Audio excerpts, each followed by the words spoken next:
Chapter 3871. For example, to give you resources to allow you to advance by leaps and bounds. Yiqing Luo raised her brows. Such words, even without Yiqing Luo's reminder, Pei Xing could guess it himself. This was just a gimmick from the Huangfu clan. Pei Xing didn't know much about the Huangfu clan. However, he also knew that the Huangfu family was one of the 4 great families in the Heaven Realm. This kind of aristocratic family was full of capable people. His descendants were all at the top of the clan. He was from a branch family and had never received any training since he was young. It was only now that he had awakened the Huangfu bloodline. Apart from the fact that half of his blood belonged to the Huangfu family, he had no feelings for them whatsoever. How could the Huangfu family really waste their so-called resources on an outsider like him? That's right, outsiders. To the Huangfu family. Pei Xing was an outsider. Pei Xing's eyes flickered and he asked again, then, is there something between that friend of yours and the Huangfu family? Why is he unwilling to return to the Huangfu clan? She looked at Huangfu Jintian's expression and attitude when he mentioned Xiao Jin. Pei Xing could see it too. Huangfu Jintian was very concerned about that person called Xiao Jin. He noticed that the man's name had been mentioned. In Huangfu Jintian's eyes, he didn't exist at all. They are more complicated than you. Yiqing Luo's slender fingers tapped lightly on the table as she said, he's not returning to Huangfu family not because he's unwilling but someone doesn't want him to go back. Or rather, on the surface she wanted him to return. But once he really went back, those who resisted would think of all sorts of ways to decapitate him. Without hesitation, Pei Xing blurted out, you mean, the 3 young masters and daughters of the Huangfu clan? Not just that. It was absolutely impossible for those 3 to suppress Xiao Jin in the Huangfu clan. After all, Xiao Jin was the only successor of the Huangfu clan. If there wasn't a mastermind behind all of this, it would be impossible. So, the things behind this were very complicated. Once things got complicated, it would be even more difficult to deal with. Xiao Jin's matter is totally different from yours, so there's no value for reference. Yiqing Luo raised her head as her eyes looked at Pei Xing calmly. Suddenly, her fingers that were tapping on the table paused. The voice suddenly stopped. This inexplicably caused a certain amount of pressure in Pei Xing's heart. His entire body tensed up as his eyes stared unblinkingly at Yiqing Luo's hand which was placed on the table. However, regardless of whether you want to follow Old Master Huangfu to the Huangfu clan, you must be careful of those 3 people. If you're harmed, Old Master Huangfu might not uphold justice for you. Yiqing Luo's voice was suppressed to a very low and deep voice. This kind of voice caused Pei Xing's emotions to tighten. His heart thumped uncontrollably. Yiqing Luo's face was cold and her calm emotions had not dissipated. She slowly stood up. Even though he was sitting down, his aura was already 8 meters tall. This time he stood up. His aura was fully unleashed. It caused Pei Xing to freeze on the spot, not daring to move. Pei Xing, I'll still say the same thing. This is your own life, no one can help you make the decision. Yiqing Luo's voice was calm and steady, every word was enunciated clearly. There's no need for you to lower yourself in front of me, and no need to worry that you'll make the wrong choice, disappoint me, etc. To put it bluntly, I'm not anyone to you, we're just friends, just partners. The 2nd anniversary, you ask and I answer long review activity had ended. There were a total of 4 Mo Jiabao who took part. Gujio, Mo Jiabao Gujio, happy 2nd anniversary of dethroning the 7 emperors, MOXN Mo Jiabao MOXN. Happy 2nd anniversary of dethroning the 7 emperors, familiar face baby, Mo Jiabao, familiar face baby. Time is not old, Mo pavilion will not disperse, Ruachin Mo Jiabao Ruachin. Having met you, regretted not having met earlier, time is not old, Mo pavilion will not disperse. There were a total of 4 babies and very few people took part. Moreover, the long reviews written by the 4 babies made me very touched. Made me have the guts. To have so many Mo Jiabao who love me in this lifetime, I will never regret entering this profession. The 4 babies above can add my private account. The book review is pinned to the top of the comments. Please take the initiative to add me. Please take the initiative to add me. Please take the initiative to add me. Please take the initiative to add me. Please take the initiative to add me. Then provide me with the character design of your choice. I can choose 2 character designs, and the address. The deadline is August 10th before midnight. I'll go and customize the peripheral pillows on the 11th and send them over to you. Chapter 3872. Partner, do you understand? Yiqing Luo looked into his eyes as she asked word by word. Pei Xing's pupils shrunk slightly. Yiqing Luo continued, A partner doesn't ask for any benefits, just staying by your side and supporting any decision you make. Everything you do and what you want to do is related to your own future. You don't need to look at my face. Perhaps it was because her aura was too strong? Or perhaps it was because her appearance had saved the treasures exchange hall and changed his fate. So when Pei Xing was in front of her, there was a feeling as though he was inferior to her? She was clearly very gentle, okay?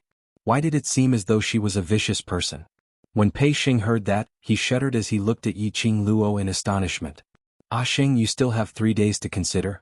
You can consider carefully and ask yourself clearly what you really want. Yiqing Luo softened her tone. Pei Xing's character had already been set and she didn't think of changing his character. She only stood on a friend's point of view, helping him to analyze the situation clearly. Choosing kinship means giving up freedom and also learning how to survive in a large family. Freedom of choice then. After we part ways 3 days later, you might not be able to see anyone from the Huangfu family until you die. Pei Xing slowly lowered his head. His brows were filled with struggling melancholy. Yiqing Luo took a look at Gu Zixi and exchanged glances with her. She held the man's arm as her lips curled slightly. I'll give you some quiet space to think about it. She pulled Dmo Xian and the rest of the brothers as they left the courtyard, leaving the quiet to Pei Xing and Gu Zixi. With Gu Zixi around, Yiqing Luo wasn't afraid that Pei Xing would confine himself in a predicament. After all, Gu Zixi wasn't an ordinary person. After dismissing the bunch of brothers who joined in the fun, Yiqing Luo pulled Dmo Xian back to the room. Not waiting for Dmo Xian to open his mouth, she frowned in displeasure as she put on a straight face. I asked you to rest properly but you didn't. After coaxing me to sleep, you sneaked out by yourself. Her little lips pouted as she stretched out her hand and grabbed Dmo Xian's collar, pulling the man in front of her. The man's handsome face was very close to her.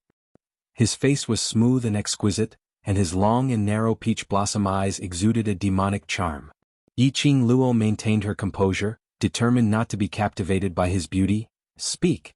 Did you sneak out to have an affair? Dmo Xian's brows were filled with tenderness and pampering. His pupils were as deep as ink, like a deep pool flickering with a few threads of dark light. Yiqing Luo was stared at by his blatant gaze. He felt his whole body heating up. Her cheeks were also unconsciously dyed crimson. What are you laughing at? What are you looking at? Don't try to bluff your way through. You cheated on me, didn't you?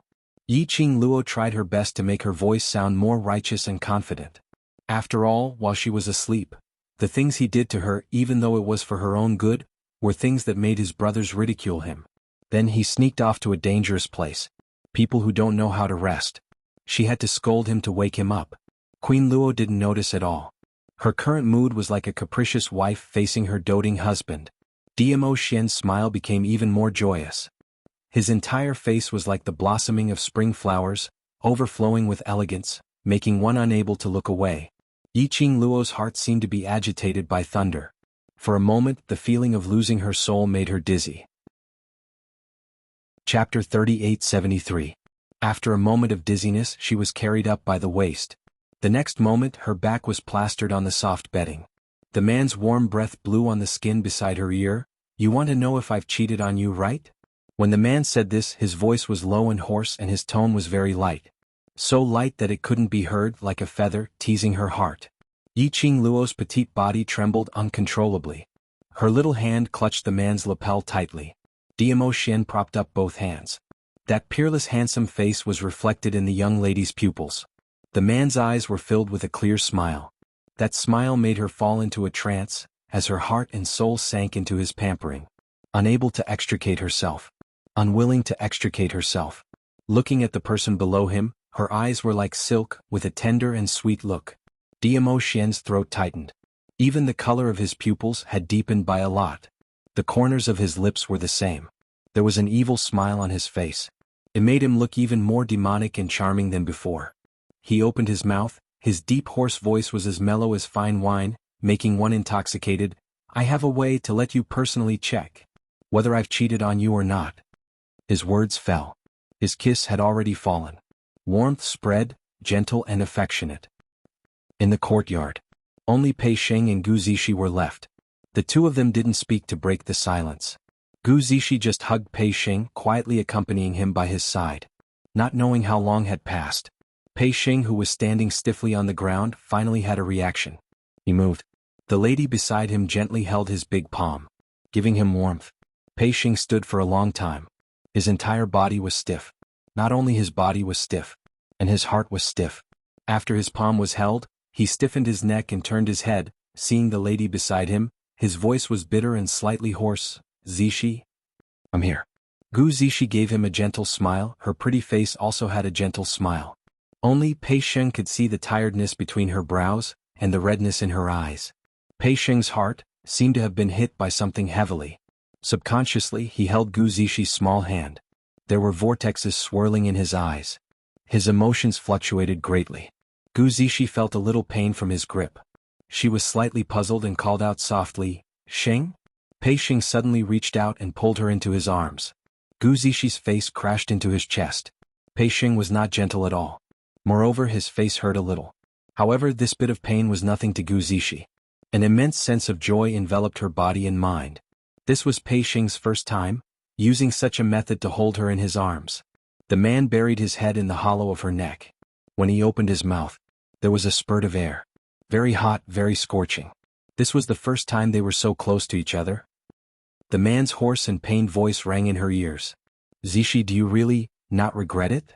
His voice was helpless and at a loss. Word by word he spat them out. It was as if he had used up all his strength and courage. Gu Zishi buried herself in his arms and shook her head vigorously. Pei Xing asked again, "Don't you regret your choice?" Gu Zishi still shook her head. "I'm a useless man. I'm not strong, I feel inferior, and I retreat easily. I don't even dare to choose my own life. I don't even have half of your courage." Chapter 3874. In the end, he tightened his arms a little. His voice became dignified and tense. "Do you really not regret being like this?" Pei Xing had just finished his question. Suddenly his neck was hooked by a soft arm. His head was slightly tilted forward. Then, his nose was filled with the fragrance of a woman. Something warm and soft covered his lips. It was a light touch. The woman had already moved back a little. Her gentle voice was like the most moving melody in the world, drifting into his ears. "I don't regret it.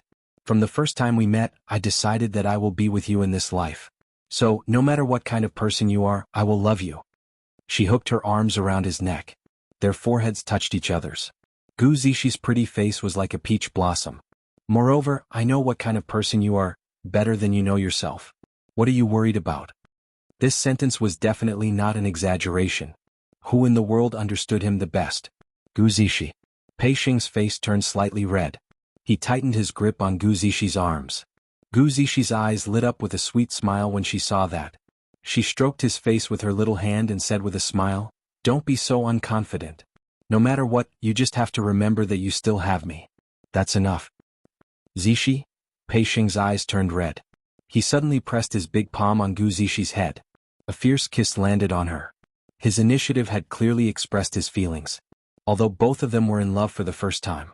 But in the depths of love, many things had already followed their instincts. His kiss landed. Gu Zishi leaned in his arms and panted softly. "Xing, let's go back to the treasure trading hall. We'll come back when you've made up your mind." Gu Zishi's cheeks were red as she panted. Pei Xing hummed in acknowledgement. Then he hugged Gu Zishi's waist tightly in his arms. Gu Zishi was so shocked that she immediately reached out and wrapped her arms around his neck. However, both of them were people who had been frozen in the same position for a long time. With this force, Pei Xing's feet felt numb after not moving for a long time. Before he could take a step, he staggered and fell to the ground with Gu Zishi in his arms. "Ah!" Gu Zishi exclaimed. Fortunately, Pei Xing reacted quickly enough. When he felt his body stiffen, he immediately lifted Gu Zishi's body. This fall, Gu Zishi basically fell into Pei Xing's arms. After the two of them fell to the ground, they hurriedly sat up straight. "Are you okay? Are you okay?" Both of them asked at the same time. He was still constantly checking if the other party was injured. When he heard the other party's question, both of them were taken aback. Then he saw that both of them had their hands on each other's body. Instantly both of them laughed. In the dark, Zhou Mo, who was crouching on a tree and watching the show with Kitty Lee in his arms, looked at the two people who were giggling foolishly.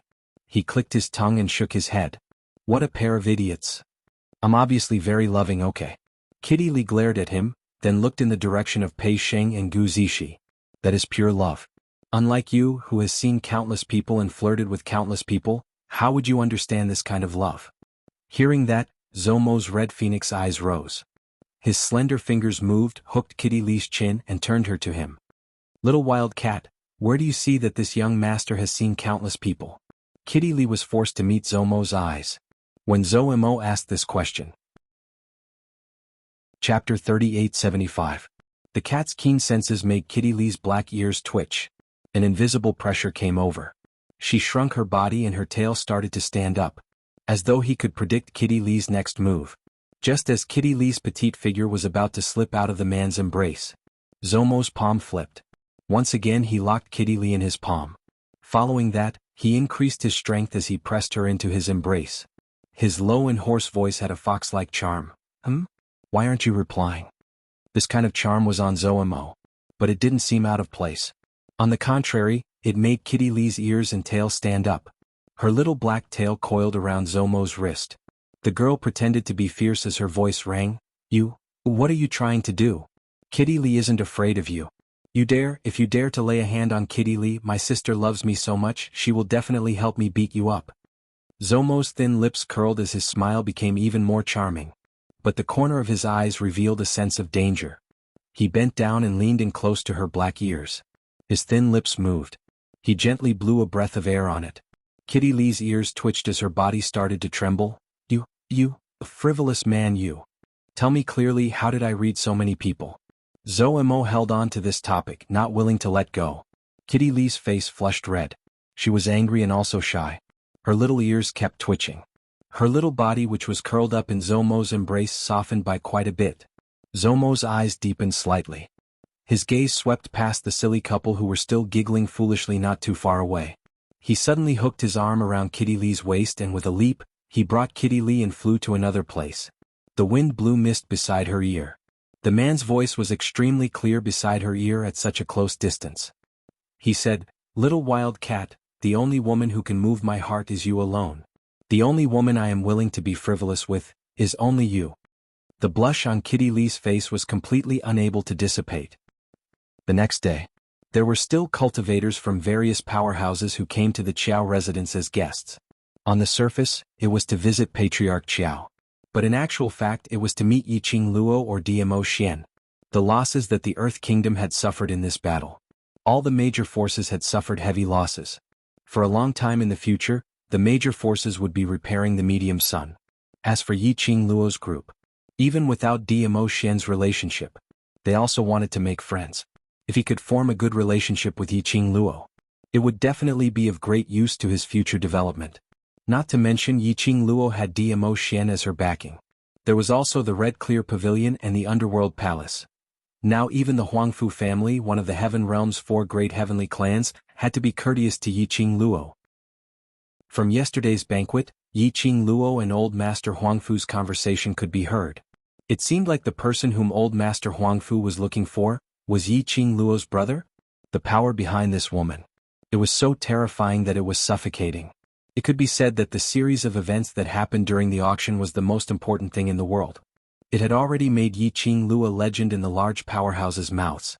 However, no matter how many profound practitioners from the major forces came, Yiqing Luo and the rest all used the excuse of recuperation to reject the visitation. Unless Patriarch Qiao personally invited him, Yiqing Luo would give him face as she led a group of people to attend. No matter what, he was Qiao Yinyan's father. No matter what, after Mo Ying's matter was settled, perhaps Qiao Yinyan would become her brother-in-law. Chapter 3876.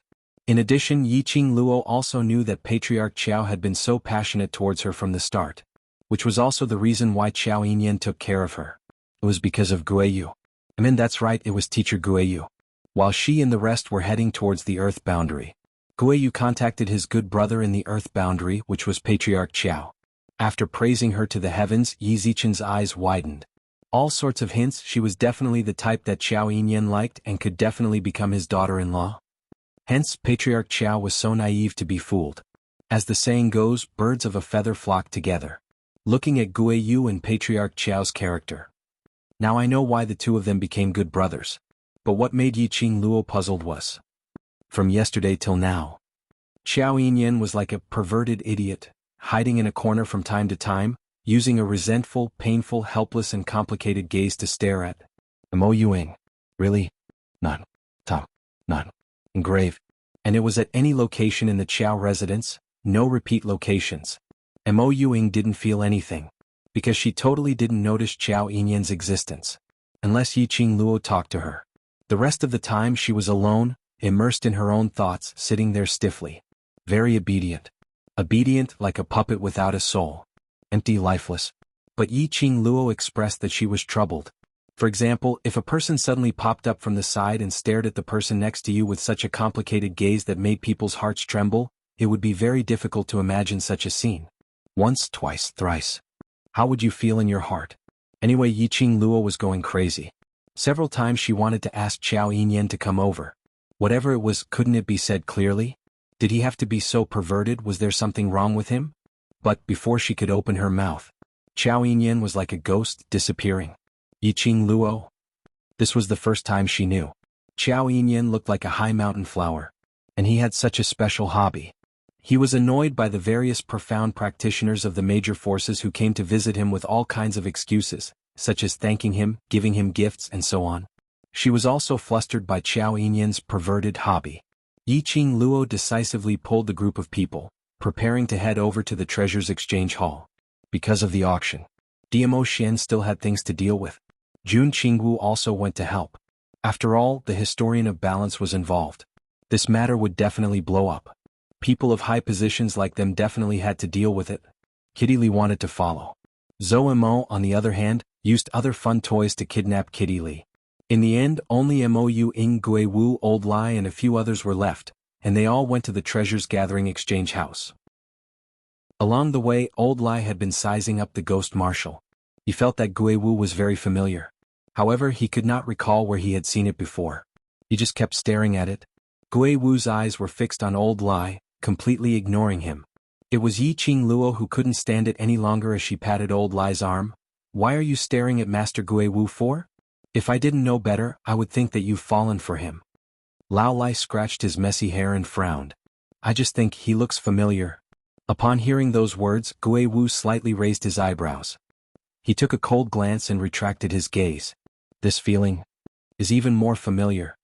Lao Lai patted his head, but I just can't recall where I've seen him before. Think slowly, no hurry. Yiqing Luo shot a glance at Gui Wu's expressionless face. Chapter 3877. After listening to Yiqing Luo's words, Old Lai really leaned forward and stared at Gui Wu from a close distance, as though he couldn't wait to stick his eyes onto Gui Wu. Fortunately, Gui Wu's character was indifferent. He treated Old Lai as though he was nothing and totally ignored Old Lai's actions. If it was anyone else to be stared at like this by Old Lai, he would probably have flown into a rage. Yiqing Luo couldn't be bothered with Old Lai as she hooked Mo Yuing, who was walking quietly behind her, and smiled. Shadow is so obedient. Mo Yuing was hugged as her shoulder bumped into Yiqing Luo's arms.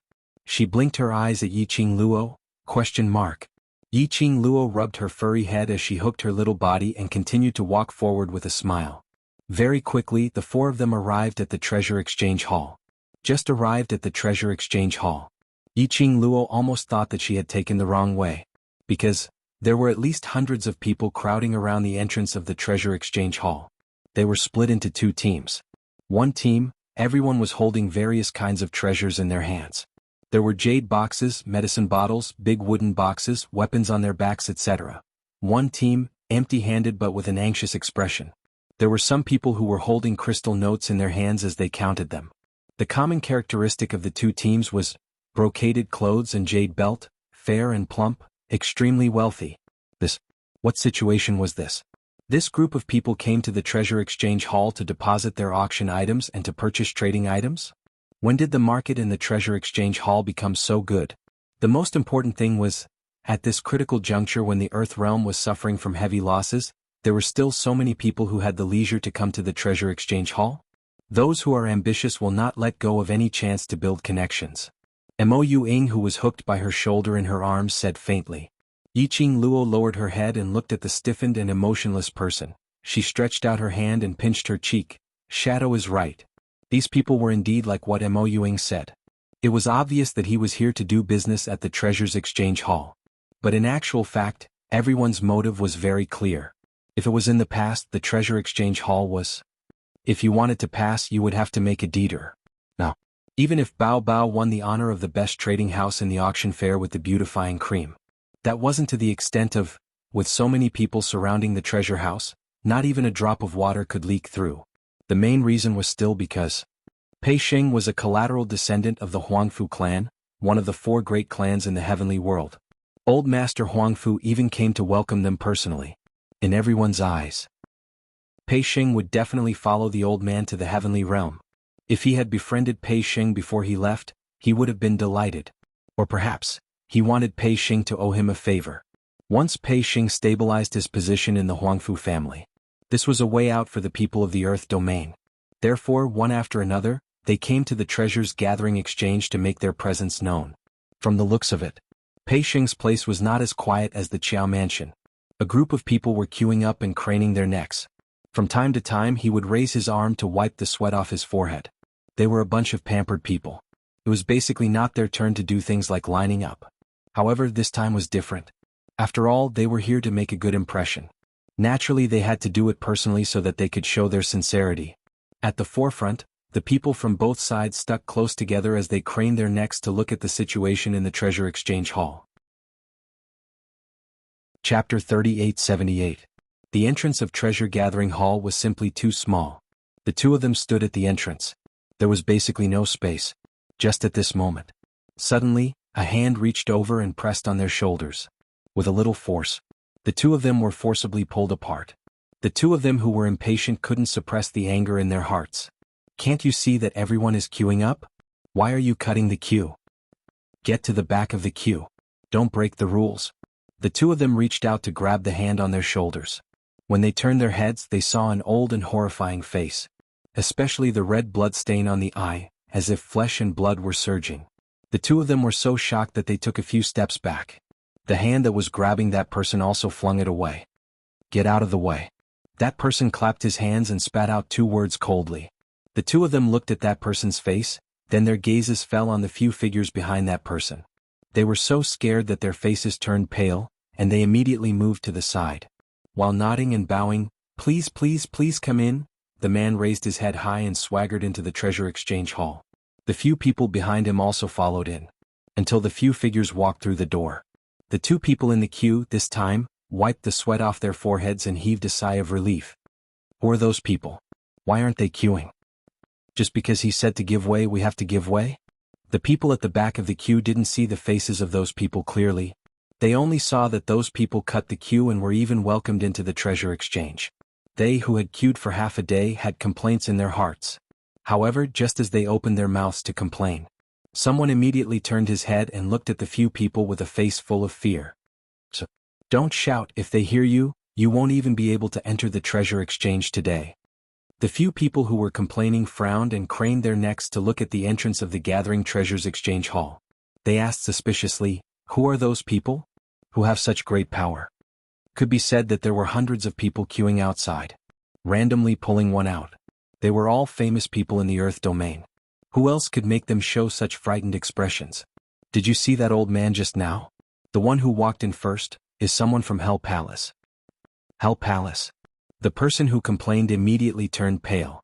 The terror of the Hell Palace was that the people inside were all lunatics. It was no wonder that the 2 people standing at the entrance would step aside and respectfully let the old man cut the queue.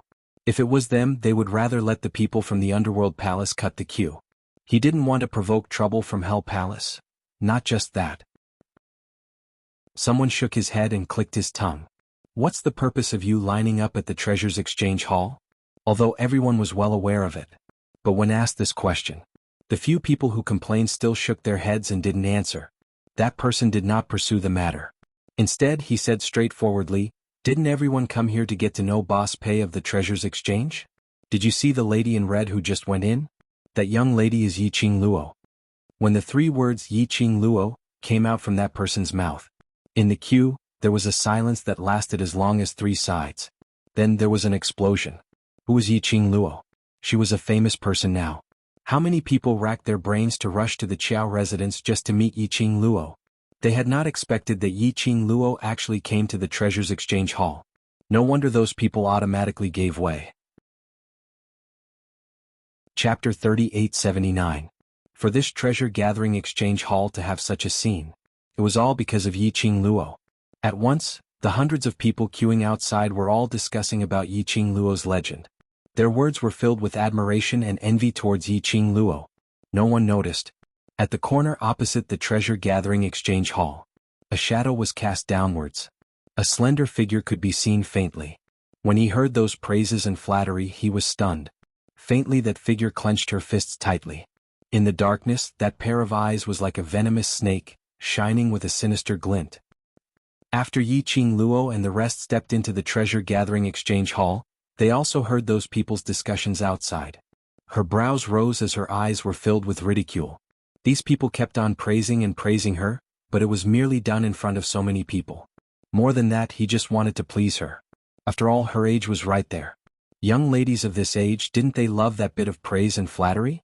But, in actual fact, what they were thinking in their hearts, whether they were convinced or not, that was something only they themselves knew. So those praises outside intentionally became louder and louder. Yiqing Luo totally ignored them. After she walked into the treasure gathering, she directly walked towards the direction of the counter. At the counter stood two customers. One was here to register to take part in the next round of the treasure gathering auction. The other was here to present treasures. The commotion outside was extremely loud. The few people inside naturally heard it clearly. When Yiqing Luo walked in, those two customers had already put on a smile, as they greeted Yiqing Luo politely. Behind the counter, the two busy people immediately raised their heads and looked towards Yiqing Luo. Gu Zishi took a look at Yiqing Luo as she smiled and called out, "Ah, Luo." She lowered her head again as she continued to record the customer's name list. Perhaps it was because yesterday Yiqing Luo's attitude towards Pei Xing was slightly solemn. On seeing Yiqing Luo, Pei Xing immediately raised his head anxiously, as his eyes looked at Yiqing Luo helplessly as he speedily left. The booklet and brush in his hands dropped onto the ground. This look seemed like a student meeting his own form teacher. Yiqing Luo, what was going on? Did she look that fierce? Xing? Gu Zishi heard the noise beside her and immediately looked at Pei Xing worriedly.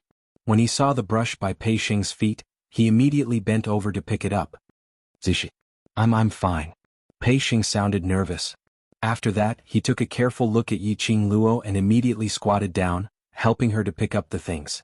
The two of them picked up the items at the same time, stood up and put them on the counter at the same time. Their hands collided. After a short pause, the two of them raised their heads at the same time and looked at each other. Soon after, a large blush spread on their faces. At the same time, the two of them quickly retracted their hands as if they had touched a flame. With a bashful look, she averted her gaze. Yiqing Luo and the rest. Baffled, were they fed another mouthful of dog food? The other three didn't have much of a reaction. It was mainly Yiqing Luo who was watching this dramatic scene. For some reason, her mind was filled with images of the pure romance of youth on campus. It seemed that the style was a little wrong.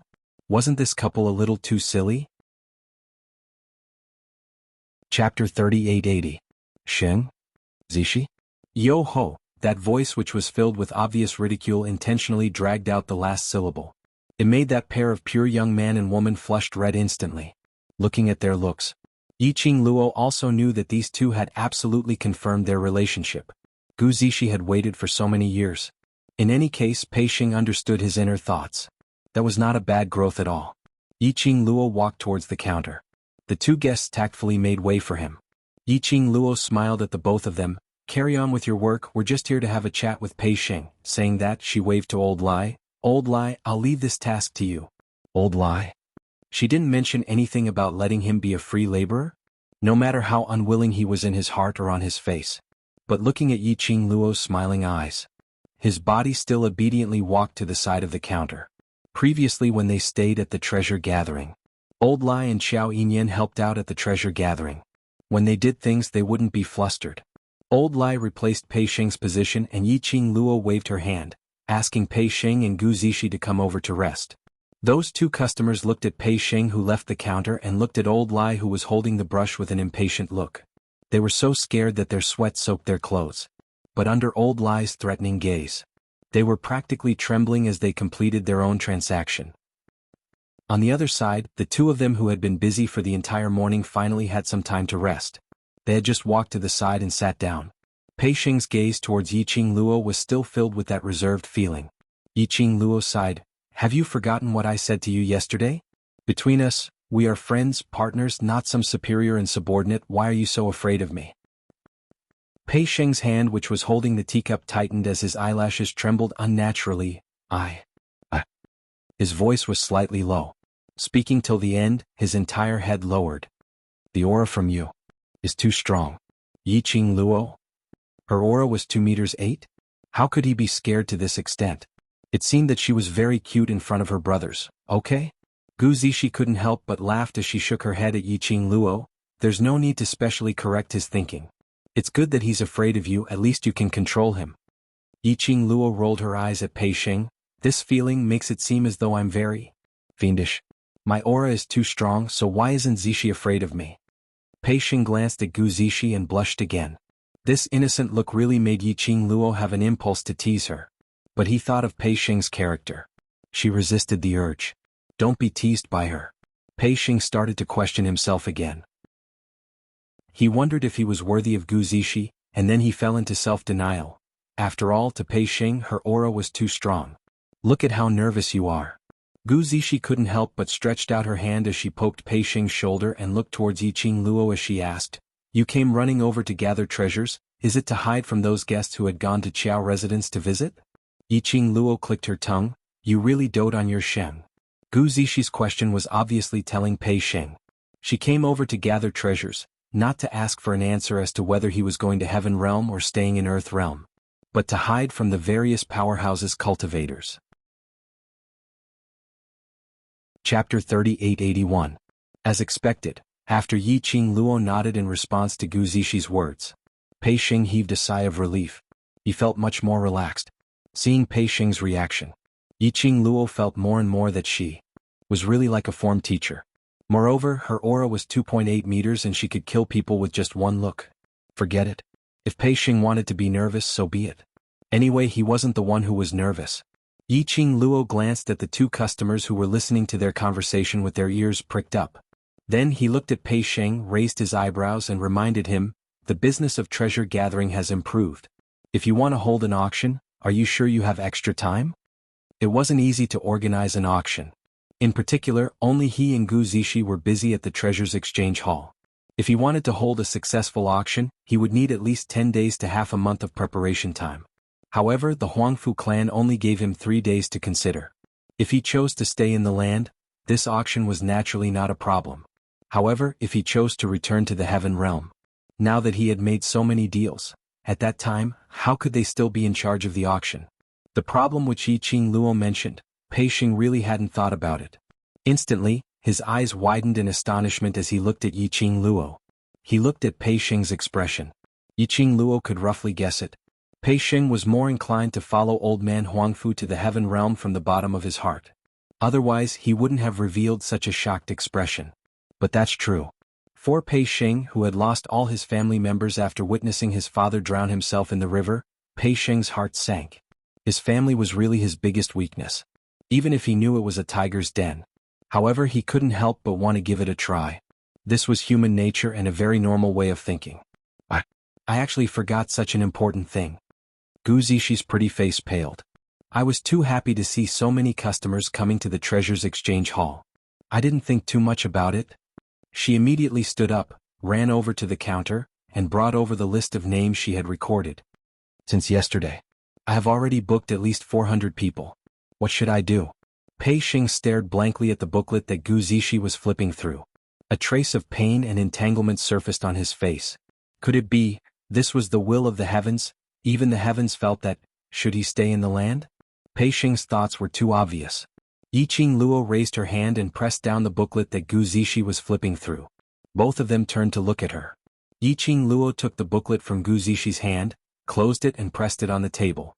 She looked at Pei Xing calmly with a pair of charming eyes that didn't contain a hint of a smile. That invisible pressure.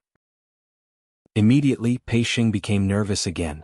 Yiqing Luo pressed on the booklet. Her voice was very calm and light, without much emotion. Why do you feel that it's hard to choose? This kind of thing is easy to resolve, isn't it? But it happened. She spoke in a calm tone. On the contrary, it made them feel even more pressured. That was what Pei Xing thought. His handsome face turned slightly pale. Gu Zishi, who was standing to one side, finally understood what Pei Xing meant by a powerful aura. This kind of aura, if placed on a normal person, would not be able to withstand it. Most of them would be so scared that their legs would go soft, right? Chapter 3882. Pei Xing's expression turned blank when he heard Yiqing Luo's question. His brows creased tightly into a bundle. Towards Yiqing Luo's question, he didn't know how to answer. His mind was in a mess. Yiqing Luo's brows rose as she continued to ask, "Since you've already booked so many customers, you need to think of a way to deal with it, isn't it?"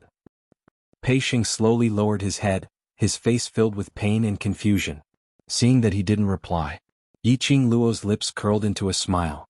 Only her laughter was mixed with some ridicule. "Why not? Let me give you an idea." Although he felt that Yiqing Luo's laughter was a little strange, and there was an inexplicable thorn in his heart. But hearing Yiqing Luo's words, Pei Xing still swiftly raised his head and looked at Yiqing Luo. The moment he raised his head, he met with Yiqing Luo's eyes, which seemed to be smiling yet not smiling. That pair of deep and serene eyes were very black. It was that kind of extreme black. It was obviously that kind of seductive eyes. But it made one's heart tremble with respect and fear. Why don't you just throw away the mess that is treasure gathering and just walk away from it? Anyway, you're someone who is going to Heaven Realm, so it doesn't matter how this place turns into, isn't it? These people came to treasure gathering, it's because you're a branch relative of the Huangfu family. Even if you leave with the Huangfu family, leaving this mess behind, I think these people will not blame you. After Yiqing Luo finished her words, she propped her chin as her eyes curved as she looked at him. Between her brows, she was obviously smiling. But Pei Xing sensed an eerie chill from that smile. The two customers who were registering by the side. Could she care about them a little? They were still present. Was it really all right to tell them their purpose of coming like there was no one else around? No. No way. She almost blurted it out. Pei Xing's eyes widened as he shook his head hard. Absolutely not. Treasure Gathering Trading Hall is my father's blood and sweat. 5 years ago, my father was framed by Zhongqing Trading Hall and ruined the reputation of treasure gathering. Now, treasure gathering has finally returned to everyone's sight. I absolutely cannot let treasure gathering's reputation be tarnished. Throw away this mess and leave or something. How could he possibly do that? Yiqing Luo smiled. This time there was a different gentleness to her smile. She was still holding her chin. He was in the same position as before. It was just that the aura emitted from his body was slightly restrained. Since you feel that this method is not feasible, then, what are you going to do? Yiqing Luo asked with a smile. Pei Xing fell silent again. Yiqing Luo didn't urge him to reply at all. A moment later, in this strange atmosphere, Pei Xing moved his mouth and softly spat out a few words. I will stay in the land. Yiqing Luo raised her brows and continued to smile. No regrets? Pei Xing wanted to say that he didn't regret it. But when the words reached his mouth, it was as if something was stuck in his throat, and he couldn't spit them out no matter what. Don't you regret it? He didn't know. He really didn't know. Yiqing Luo laughed out loud at this moment. The hand she used to support her chin had already changed to the back of her hand to support her temples, looking very lazy. You don't answer, but you already have the answer in your heart, don't you? Yiqing Luo's straightforwardness made Pei Xing's face turn slightly pale. He clenched his fists, opened and closed them again. Chapter 3883. Pei Xing pursed her lips tightly. It was impossible to tell what expression Zhang Xian had on his face. Yiqing Luo shut her mouth again. She was still calm and didn't urge him to answer. He was using this 8-meter-tall aura to oppress him. After the silence of half an incense stick of time, Pei Xing seemed to have mustered up his courage. He clenched his fists so tightly that blue veins appeared on his fingertips. He plucked up his courage as he raised his head and looked at Yiqing Luo, as his voice was slightly trembling as he spoke. I'm thinking to discuss with old Master Huang Fu, to wait till the Treasures Trading House's auction is held, then I'll go to Heaven Realm with him. After finishing this sentence, Pei Xing let out a long sigh. Following that, he looked at Yiqing Luo anxiously. He was like a primary school student checking his teacher's homework. It was as if he was afraid that he had answered the question wrongly. Yiqing Luo slowly straightened her body. He was no longer as lazy as before. A pair of extremely dark and enchanting eyes stared straight into his eyes. Pei Xing immediately tensed up. His hands subconsciously clenched his sleeves. Until, Puchi. The sound broke the increasingly heavy atmosphere. Pei Xing looked at Yiqing Luo in a daze. She smiled? And he was smiling very brightly. It was not the kind of laughter that would make one's hair stand on end. Pei Xing was dazed by Yiqing Luo's smile. Yiqing Luo just smiled like that and even raised her brows while smiling as she opened her mouth. Continue speaking. Say what? Pei Xing was dumbfounded. But seeing Yiqing Luo smile, he subconsciously continued, I think, if we talk about it, old Master Huangfu will agree. I will try my best to convince him. I think this is the best way to deal with it. Yiqing Luo's lips curled into a smile. Now do you feel that saying out what you want to say isn't as difficult as you imagined? Pei Xing was startled. Yiqing Luo replied, do you feel much better after saying it out? You don't feel that much pressure anymore? Pei Xing's pupils constricted and reddened. His eyes were filled with gratitude. Only now did he understand. Yiqing Luo had been asking aggressively, not because she was making things difficult for him. Instead it was guiding him. Guide him to make the choice he wanted the most in his heart. Guide him and deal with things that should be his to decide. Guide him and begin to grow. Yiqing Luo patted his shoulder lightly. Remember how you feel now. In future, don't reveal a dazed and helpless expression no matter what happens. This will give others a chance to take advantage of you and also make Zishi worry for you.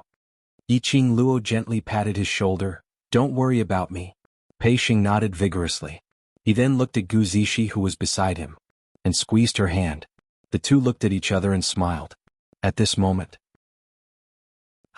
suddenly, a deep and steady laughter came from afar. In the next instant, a figure appeared in the hall of the treasure-gathering hall.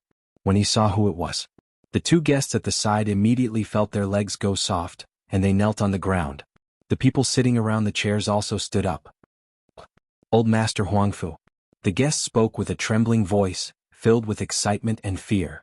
Yiqing Luo took a look at the smiling Huangfu Jintian. She winked at old Lai. Lao Lai immediately dropped the brush in his hand, picked up a guest with each hand and walked toward the door. After that, he threw the two guests out. He clapped his hands and closed the door with a paw. The hundreds of people from various powerhouses who were still queuing. What situation was this? They had queued for so long? Chapter 3884. However, no matter how the people outside talked or how they knocked on the door, the tightly shut door did not respond at all. Thinking about how Yiqing Luo and the rest had just entered.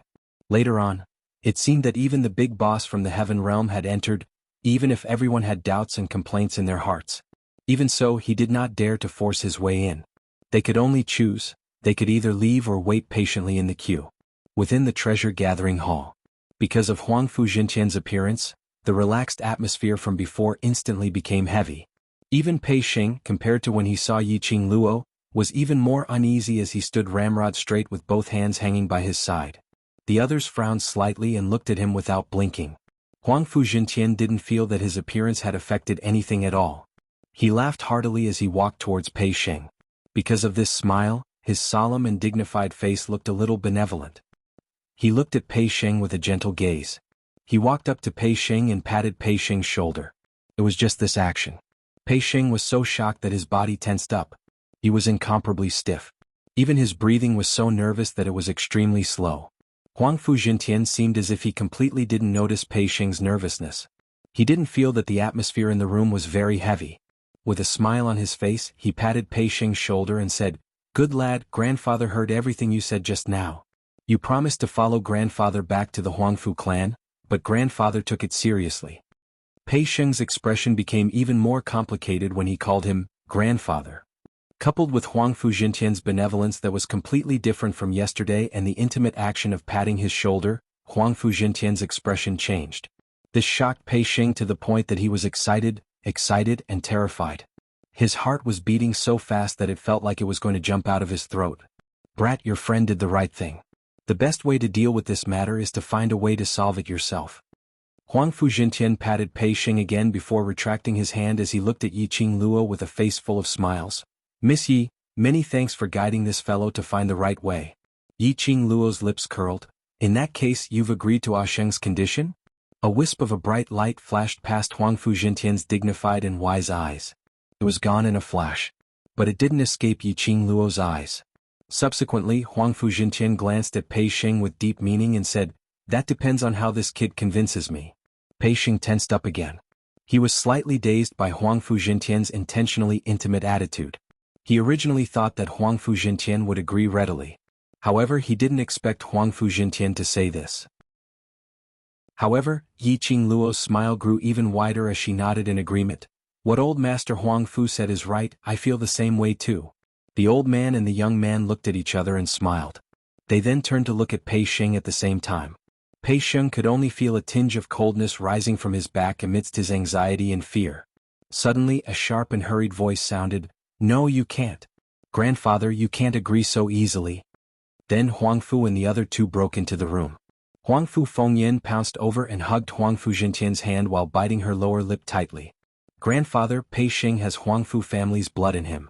Bringing him back to Huangfu family is already his grace. Grandfather has already taken a step back and allowed him to bring a useless lowly lady back to Huangfu family. He still had many requests." Chapter 3885.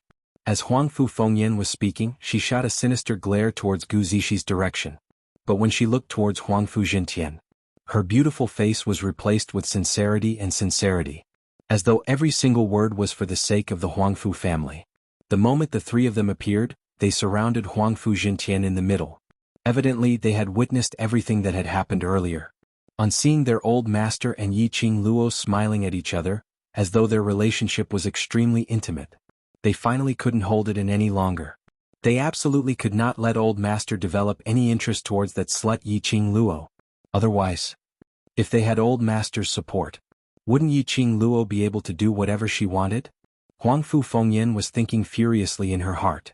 Suddenly her eyes went blurry. A black shadow flashed past. Her body was locked down by an enormous force. "Pa!" A crisp slap resounded in the hall. Huangfu Fengyan could only feel her ears buzzing. Her cheek was burning in pain. It made her realize what had happened. She raised her hand and covered her cheek, which was slapped. She stared fiercely at the person who made a move on her. The stare met with a young lady's scornful gaze. The young lady in front of her was dressed in a blazing red robe, peerlessly beautiful. A head of silky black hair cascaded down onto that slender shoulder. There wasn't a single piece of decoration on her, simple yet elegant. Her entire person was filled with a lazy, undisciplined temperament. However, the young lady's lips curled into a faint smile. That unattainable peerless elegance between her brows made one feel intimidated with just one look. Huangfu Fengyan was the same. She only raised her head to take a look. Even the question about being slapped was stuck in her throat. "Who are you talking about, lowly woman?" Yiqing Luo raised her chin as her voice was icy cold. Huangfu Fengtan was agitated by this cold words as she shuddered, as though she suddenly woke up. Half of her swollen red face instantly emitted an intense pain. Her eyes were fuming with anger as she pointed towards Gu Zixi and Yiqing Luo in a flustered and exasperated manner. "I'm talking about you. I'm talking about you. I'm talking about the both of you." Yiqing Luo calmly replied with a word. His tone was so noble and aloof.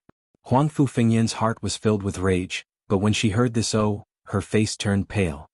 "Puchi?" A chuckle could be heard. Gu Zixi covered her mouth, her eyes crinkling as she smiled. Her pretty face was full of ridicule and ridicule.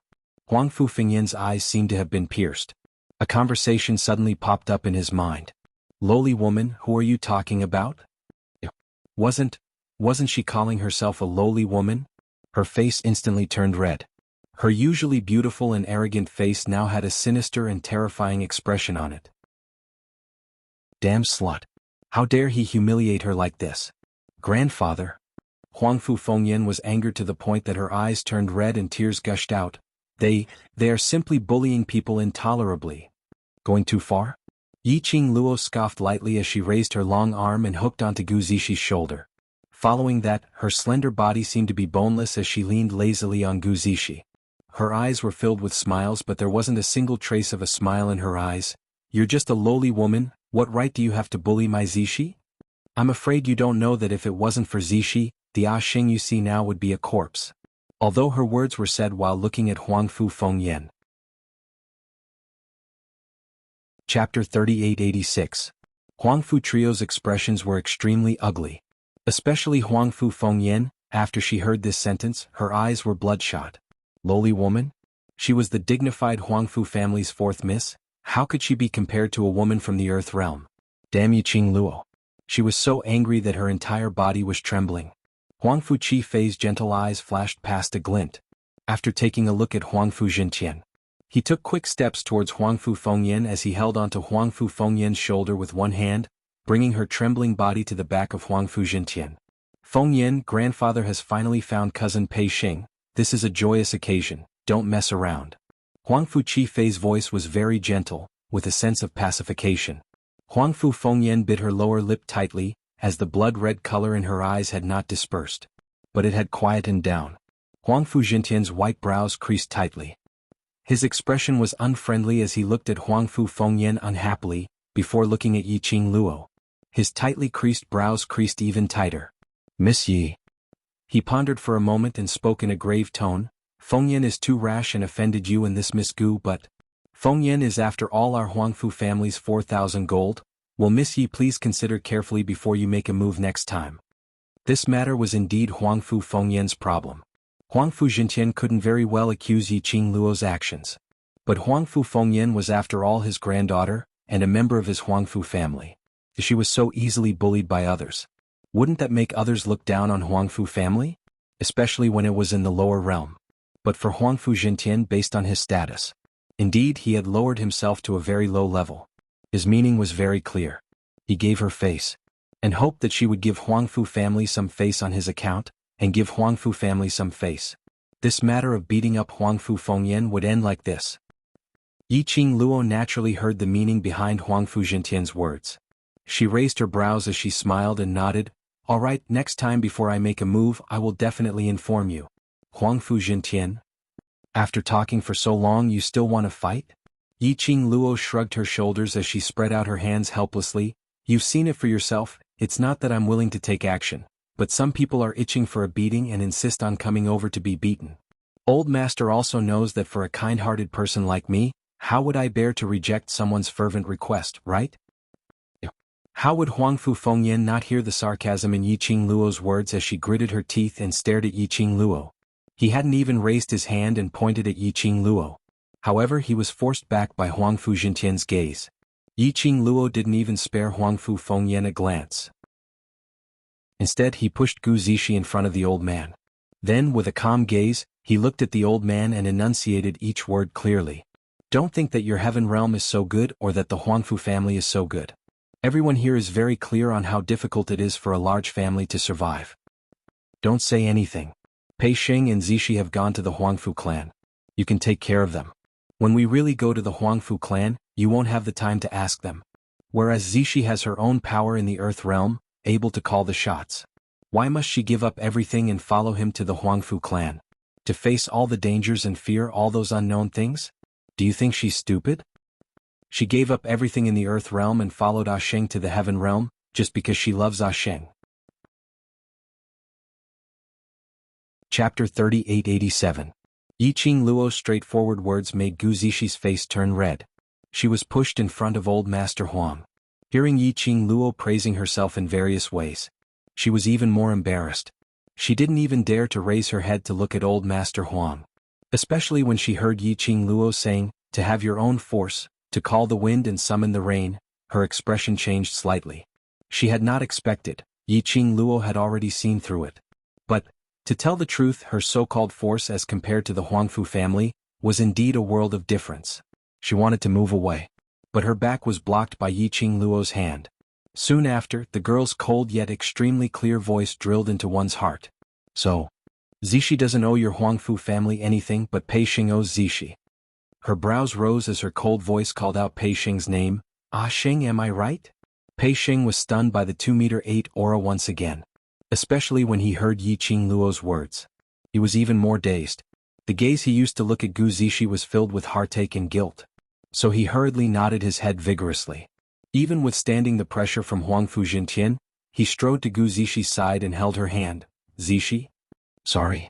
And really thank you. Willing to give up everything for him. Such a beautiful lady. He would use his entire life to repay her.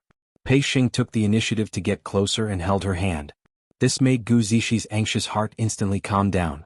To her, Pei Xing was her calming pill. As long as Pei Xing's feelings towards her and his heart towards her no longer wavered, she had nothing to fear.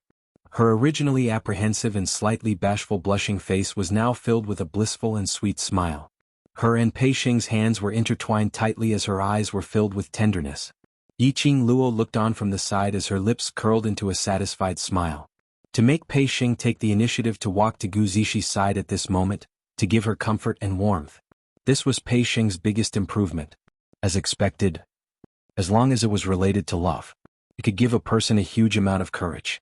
But the sweet atmosphere between Pei Xing and Gu Zixi. In her or Grandpa Xing's eyes it was sweet.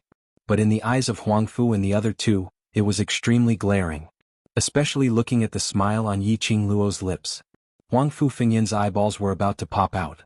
Anger surged in his heart. She couldn't help but sneer. Her voice was sharp because of her anger. You make it sound nice. What do you mean by your own forces? What do you mean by giving up everything? To put it bluntly, aren't you just trying to curry favor with the powerful? Using Pei Xing to climb up the ranks of the Huangfu family? What kind of power can rival our Huangfu clan? Fengyan. Huangfu Fengyan spoke rudely once more and completely infuriated Huangfu Jintian. Huangfu Jintian shouted out fiercely, and the gaze he shot at Huangfu Fengyan was filled with a stern warning. Huangfu Fengyan pouted and lowered her head. Without waiting for Huangfu Jintian to apologize to Yiqing Luo had already burst out laughing. Between his brows, there was a lazy and elegant expression. However, the words that came out of his mouth were extremely cold. Old master, you've seen it for yourself. It's not that I don't want to give old master face. But her voice sounded like she was laughing. Laughing so much that it made one's hair stand on end. Following that, her vision slowly shifted towards Huangfu Fengyan. The smile on the corners of her lips became even thicker. Chapter 3888. Huangfu Fengyan's face instantly sunk as the murderous intent in her eyes surfaced. As though she couldn't wait to rush forward and tear Yiqing Luo into pieces. Facing such a gaze, Yiqing Luo totally didn't care about it. Anyway, with old master Huangfu around, Huangfu Fengyan had no chance to make a move. Moreover, old Lai Guiwu and the rest were around. She was afraid that Huangfu Fengyan wouldn't make a move. As long as Huangfu Fengyan dared to make a move, she would have the reason to let Huangfu Fengyan die without any hesitation.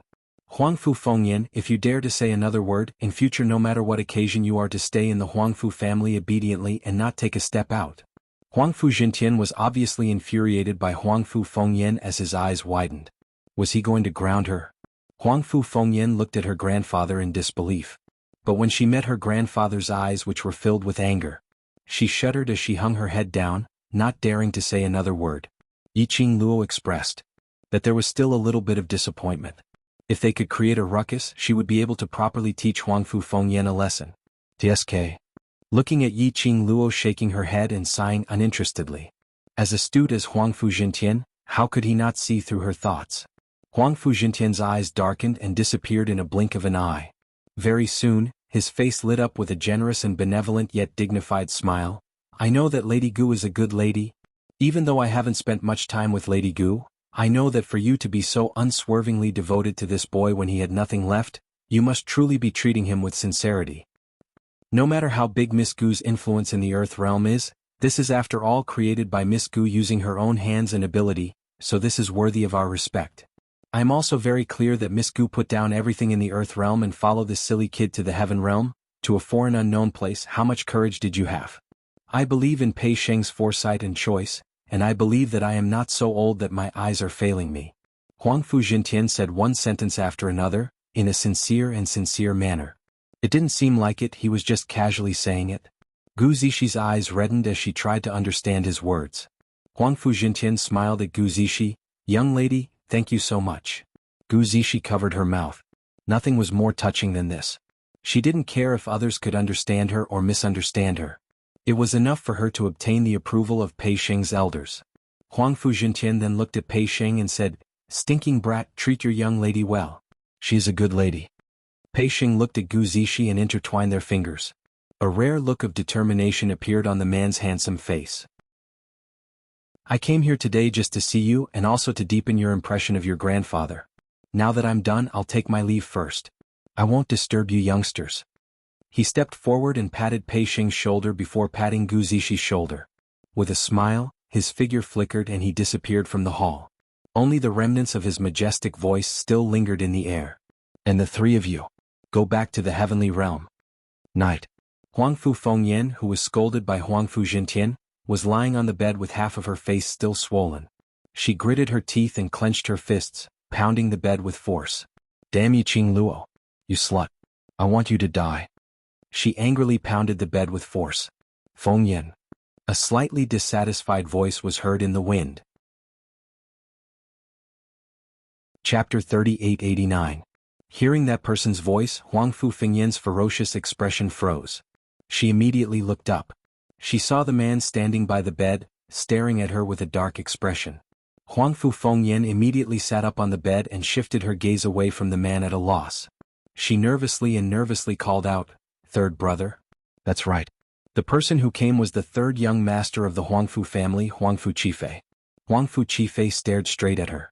His usually warm eyes now contained a bit of coldness, especially after seeing her lower her head. The disdain in his eyes was even more obvious.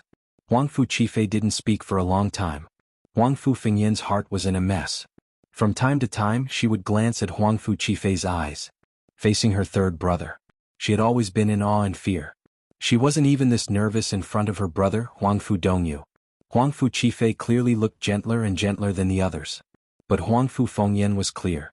Under the gentle mask of her third brother, there was a hidden cruelty. You've provoked that woman time and time again. Can't you learn to be obedient?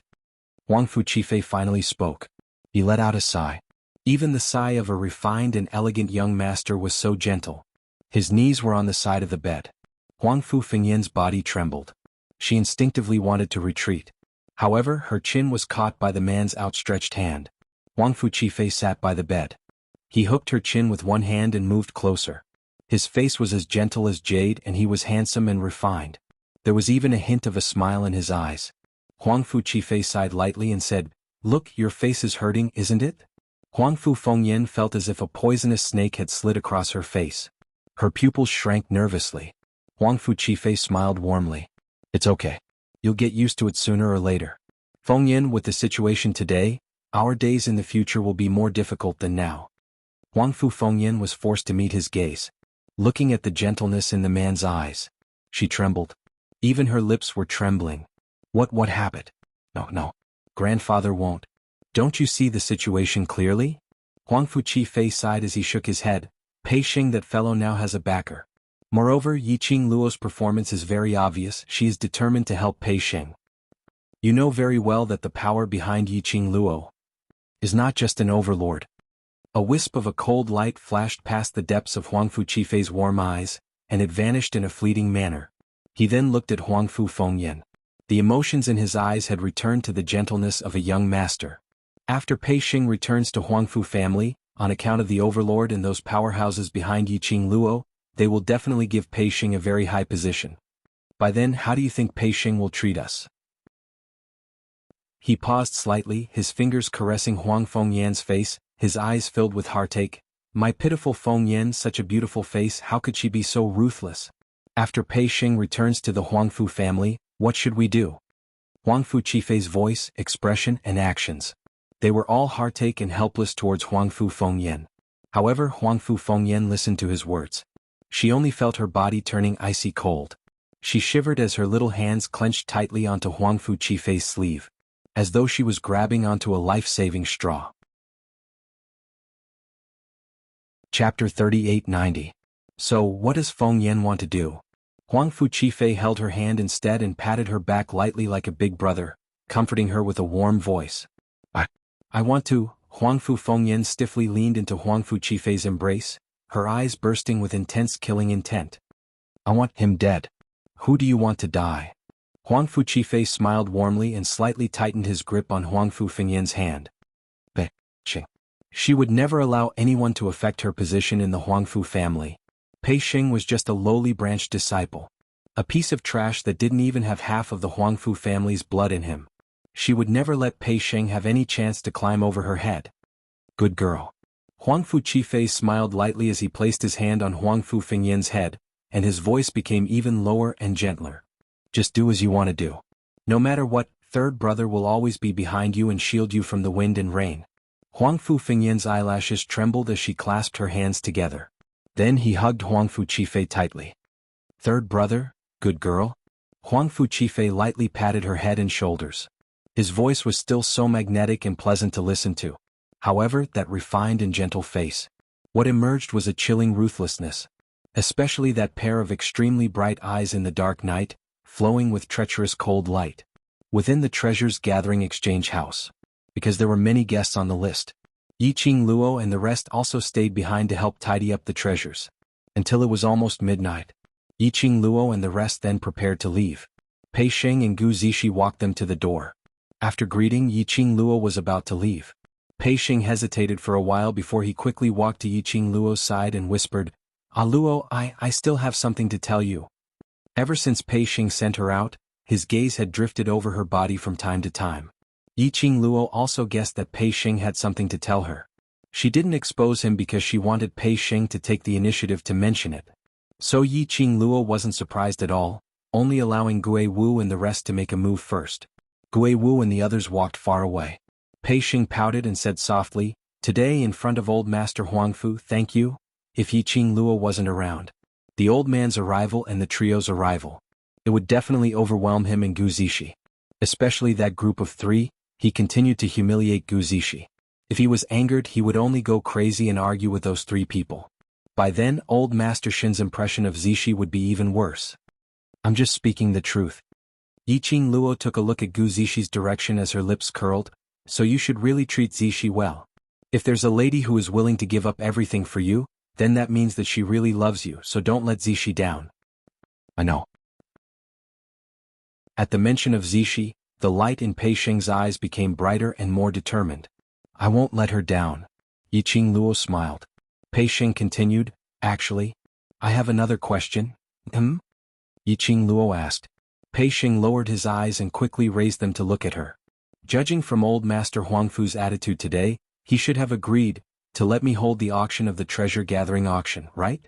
After asking this question, Pei Sheng immediately lowered his head, feeling extremely apprehensive. Yiqing Luo's lips curled slightly as she asked in reply, What do you think? I think yes. Pei Sheng nodded. Chapter 3891. Pei Sheng's thoughts were exposed and his face flushed red. He indeed meant it this way. But there was no need to be so direct. Yiqing Luo laughed when she heard that. But the laughter made Pei Sheng feel a little guilty. He stiffened his body and as he raised his head, he clenched his fists and whispered, Old Master, he seems to be testing me.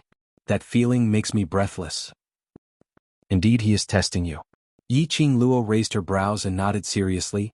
You're a grandson who is stranded outside and he personally came to bring you back to Huangfu family. He must be bearing a huge pressure. He naturally wants to test you, whether you have the qualification to become a member of Huangfu family. Pei Sheng's face turned pale in an instant. Large-scale families are survival of the fittest. This is the norm and also the reality. Yiqing Luo was very straightforward. With your character, if you go to Huangfu family, I'm afraid you'll be in their hands.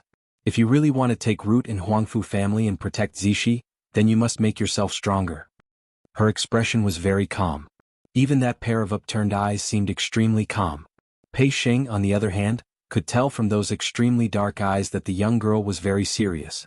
She was teaching him the way to survive in a large family clan at high speed. As for Old Master's test, what kind of results you want will depend on your own performance. Yiqing Luo still left the choice in his own hands. Pei Sheng looked at Yiqing Luo in a daze. After a long time he slowly lowered his head. I know. His voice was very soft. But she could still hear the change in his tone. Thank you, Luo. Yiqing Luo waved her hand and looked at the few of them who were so far away that they could not be seen. Think carefully on how to convince Old Master. I'll make a move first, you guys rest early too. Pei Sheng didn't urge her to stay. After the two of them said their goodbyes, Yiqing Luo chased after the few of them. After running for an entire street, she didn't see any signs of them. Yiqing Luo cursed silently, a bunch of heartless fellows. They actually didn't wait for me.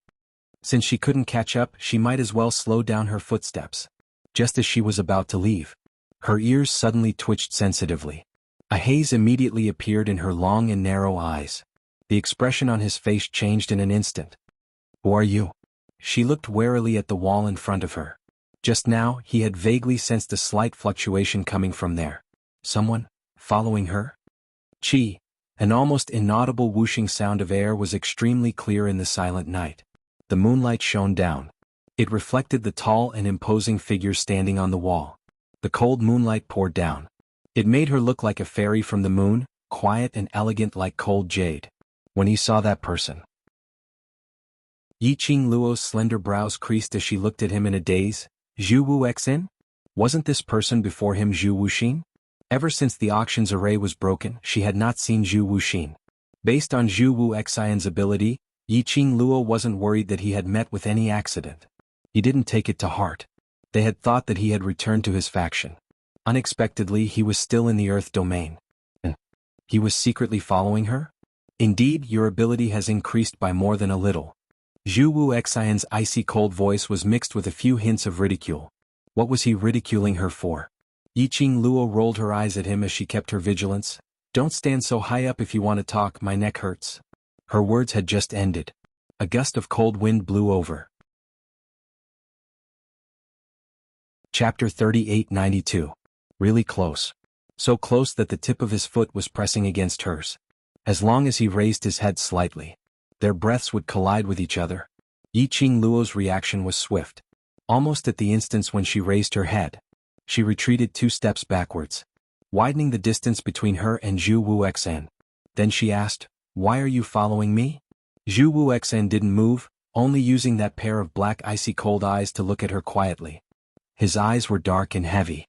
Yiqing Luo couldn't tell how many emotions were hidden under that pair of eyes. He didn't speak. Yiqing Luo couldn't be bothered to ask further. She walked past Zhu Wuxin and walked towards the direction of the Qiao residence. Taking a step, Zhu Wuxin followed closely behind. Hearing the footsteps behind her and the man's thick plum fragrance, this made Yiqing Luo unable to ignore the follower behind her.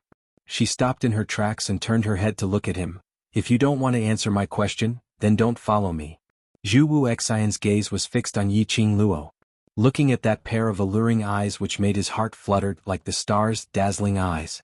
He went into a daze for a moment. The lines on his face became gentler. But Yiqing Luo felt a little unnatural from his weird stare. Yiqing Luo's slender brows creased into a bundle as a sliver of displeasure surfaced between her brows. "Zhu Wuxin, if there's nothing, please don't disturb me." "Yes." Zhu Wuxin looked at her eyes as he blurted out a word. Yiqing Luo stood on the spot. "What's the matter, say it?" Zhu Wuxin's cold eyes were calm and his voice was calm without any ripples. "I miss you." "Yiqing Luo, goodbye goodbye." Yiqing Luo left without turning back. Zhu Wuxin's expression congealed slightly. The lines which had finally softened suddenly turned cold and hard again. He stared at Yiqing Luo's back view. Between his brows some black qi leaked out. Perhaps he had sensed something amiss. Yiqing Luo took 2 steps forward and swiftly turned her head around as her expression was extremely grave as she looked behind her. His gaze swept past Zhu Wuxin, and then he quickly looked at the surroundings. The expression on his face became more and more solemn. "Zhu Wuxin, did you sense a very strange aura just now?" she asked. Zhu Wuxin's eyes flickered. His thick eyelashes hid all the emotions in his eyes, leaving only an icy chill. No, impossible. That fleeting sense of danger just now was definitely not an illusion. Zhu Wuxin would never let her feel such a sense of danger and unease in front of her. Therefore, there must be someone hiding in the dark. In the dark? Could it be? Yiqing Luo suddenly recalled that in the afternoon, Huangfu Trio had followed Huangfu Jintian to the treasures exchange. When Huangfu Fengyan left, she looked at her with a gaze. Her heart skipped a beat. Not good. Asheng and Zishi. Something must have happened at the treasures exchange hall. Yiqing Luo. Zhu Wuxin stood in front of Yiqing Luo, his expressionless face was indifferent. Move aside. Yiqing Luo stretched out her hand to push Zhu Wuxin aside. But Zhu Wuxin grabbed her wrist with the back of his hand. Yiqing Luo struggled but he didn't loosen his grip. His calm and indifferent face brought along an oppressive aura. Yiqing Luo's slender brows creased tightly. Since she couldn't struggle free, she might as well not move. She only raised her head as her charming eyes were coated with ice, looking at Zhu Wu Xian's eyes without blinking. Your appearance, is it a coincidence or? Zhu Wu Xian's ability was above hers. Chapter 3893. But now Zhu Wu Xian intentionally stopped her here. This made Yiqing Luo think more. Zhu Wu Xian's deep and icy cold eyes looked deeply at her suspicious gaze as his thin lips slowly rose, as though it was curled into an extremely shallow arc. That arc was very shallow, very shallow. So shallow that Yiqing Luo could only feel his self-deprecation. In your heart, am I such a person? Zhu Wu Xian's voice was also very faint, with a tinge of ridicule. The hand which he held her wrist tightened. Yiqing Luo took a small step back. Facing such a piercing, questioning and hurt gaze, she really doubted herself. Did she make a mistake? After all, Zhu Wu Xian indeed didn't seem like someone who would cooperate with others to complete some plans. It was just as he had said before. He would never do anything to hurt her. But there was a strange feeling in her heart, reminding her of something. That fleeting sense of danger just now was gone. And Zhu Wu Xian's unresponsive attitude. It really made her have no choice but to think more. She exchanged glances with Zhu Wu Xian for a moment. She kept away the suspicion and probing in her eyes as she shook her wrist which was being held. All right, I believe you. But you must let go of me now. My friend might be in danger. Not letting go. Zhu Wu Xian leaned even closer.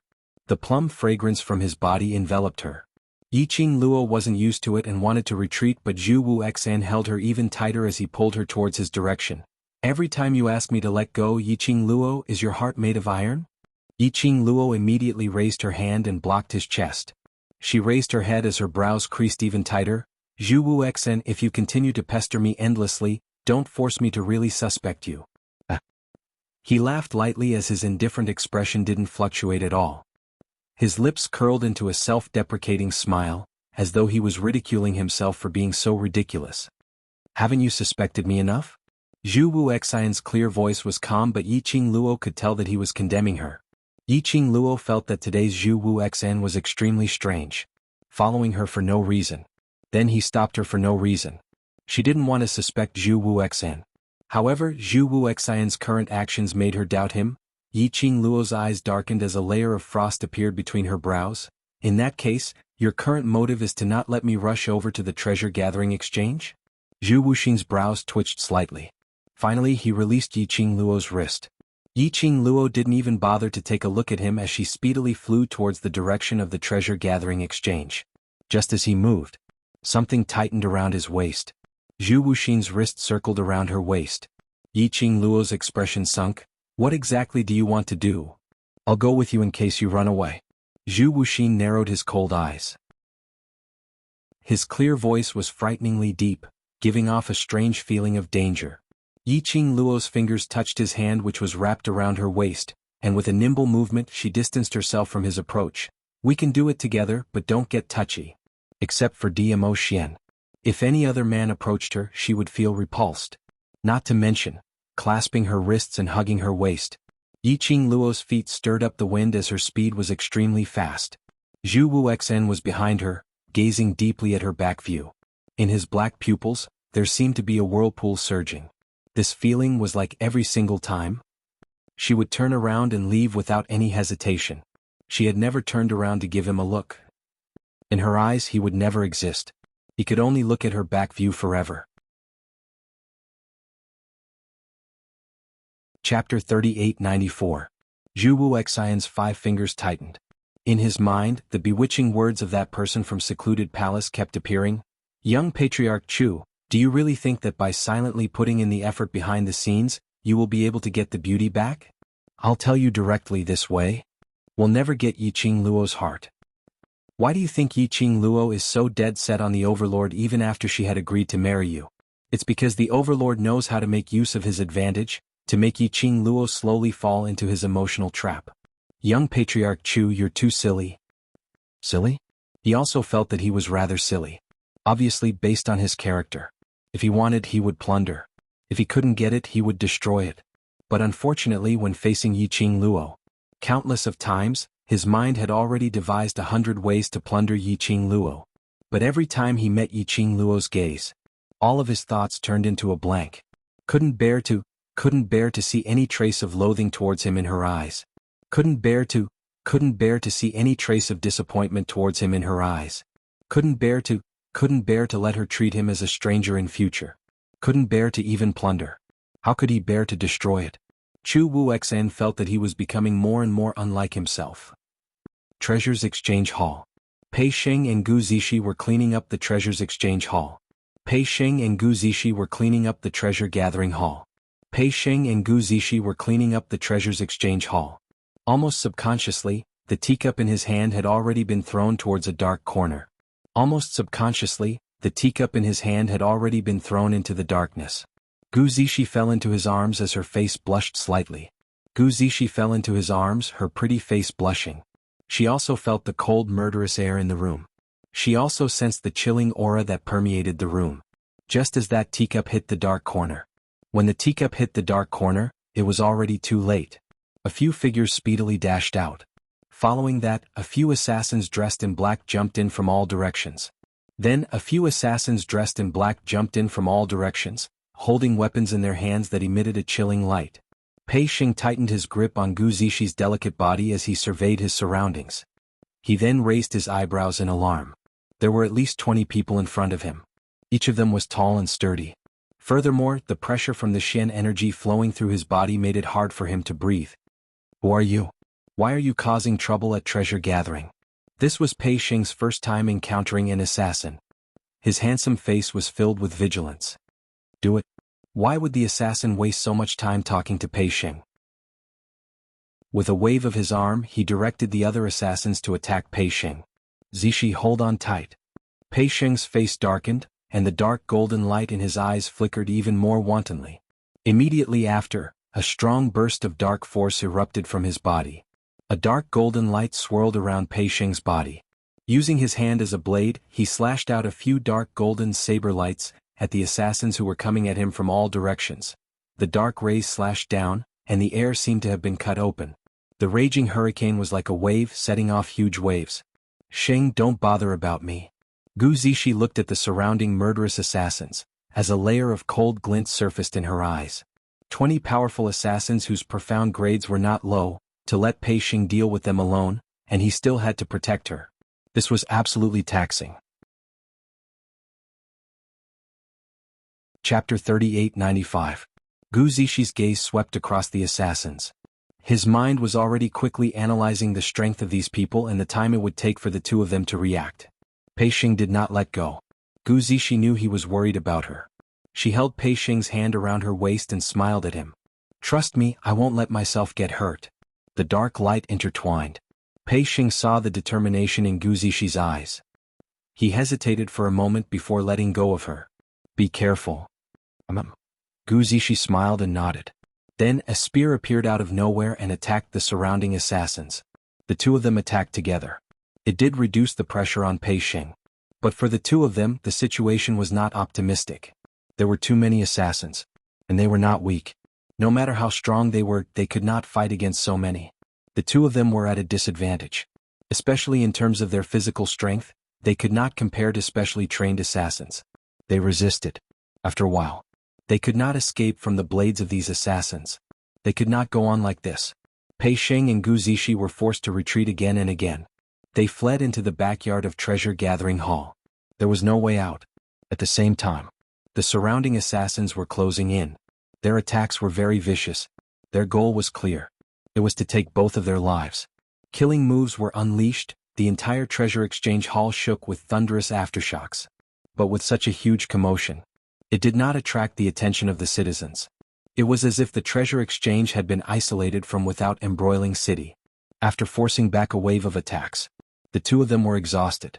Gu Zishi looked up at the dark, starless sky above the courtyard. Suddenly, she seemed to have thought of something and her eyes flashed. She got close to Pei Sheng and stuffed something into his hands. I will attract their attention. You find a chance to throw this out of the courtyard. It was a round tube the length of a finger, carved out of bamboo. Pei Sheng didn't know what it was when he held it in his hand. After instructing Pei Sheng, Gu Zishi raised her spear. The spear head swept up a wave, and the explosive energy rushed towards the assassins. It was so fast that Pei Sheng did not have time to swap places with Gu Zishi. He saw that Gu Zishi was already fighting with the assassin. If he delayed any longer, it would only put Zishi in more danger. Pei Xing gripped the tube tightly, leaped up, and threw the item outside the courtyard. He didn't know if it was an illusion. When the tube flew out of the courtyard, he could vaguely see a transparent wave of light blocking the tube. However, immediately after, a wisp of dark golden flowing light flickered within the transparent light wave. In the blink of an eye, the tube rushed out of the wall and landed outside the courtyard. Boom! There was a deafening explosion. A wisp of green smoke surged into the sky. The green smoke quickly filled the sky and formed a complicated pattern. Pei Xing didn't have much time to pay attention to this strange scene. After making sure that the tube was thrown out of the hospital, some of the assassins had already sensed that something was wrong and quickly pounced towards him, wanting to stop him. Ugh! There was a muffled grunt. Gu Zishi's figure stood in front of him. The spear flipped, repelling the countless killer moves in front of it. However, the remnant might was still vibrating. Gu Zishi was hit in the chest. Zishi! Pei Xing's pupils constricted. He quickly rushed forward and held Gu Zishi's delicate body. A trace of blood flowed from the corner of Gu Zishi's mouth. Chapter 3896. I'm fine. Gu Zishi raised her hand and wiped the blood from the corner of her lips. She shook her head at Pei Xing and said, "Don't get distracted. Hold on a little longer. Our reinforcements will be here soon." The woman's face was clearly pale, but the corners of her mouth curved into a faint smile, pretending to be relaxed as she comforted him. Pei Xing had an indescribable feeling in his heart. When the surrounding assassins saw this, they took the opportunity to rush forward. A murderous aura spread across the sky. However, the man who was holding the woman in his arms was stiff and motionless. It was as if he did not notice the presence of the assassins. The assassin was closing in on him at high speed. Gu Zishi's pupils dilated as she struggled to stand in front of Pei Xing. Ah! All of a sudden, Song Pei Xing let out a roar. The man hugged the woman and suddenly raised his head. His handsome face looked somewhat ferocious because of the roar. His eyes were covered in a layer of dark golden light. Such a radiance was extremely dazzling. It was as if all the light had gathered in his eyes. Pei Xing roared. The surrounding assassins who were swarming over were all sent flying by the intense flowing light that burst forth from Pei Xing's body. When Yi Qing Luo just rushed over, this was what she saw. She frowned slightly and looked at the man in front of her who was surrounded by flowing lights. The Huangfu bloodline in Pei Xing's body was activated once again. This was not a good sign. This kind of frequent activation of the Huangfu bloodline was a little like her using a divine artifact or some other power to temporarily increase her strength. It was very easy for it to exceed the limits of her body. Suddenly she sensed something and her ears twitched. A group of forces is approaching. Yi Qing Luo's expression congealed slightly as she glanced sideways at Zhu Wuxian's direction. Chu Wuxin nodded expressionlessly. She raised her head and looked at the spreading smoke in the sky. This approaching force. Was Gu Zishi using this signal flare to call for reinforcements, or were they from the killer's side? At this moment, Pei Xing had already stopped shouting. He slightly tightened his arms around Gu Zishi and lowered his eyes. Because of Pei Xing's roar, and the aura bursting forth from his body, Gu Zishi was dumbfounded. Pei Xing lowered his head. Her eyelashes fluttered, and when she met Pei Xing's gaze, she froze. Pei Xing's eyes were dark gold. It was different from the dark golden flowing light that flashed from time to time. The current him. His eyes were dark gold in color. It was a noble and majestic color. "Are you scared?" Pei Xing gently bent down, kissed her forehead and asked softly. Gu Zishi blinked her eyes and shook her head violently. No, don't be afraid. I won't let those people hurt you again."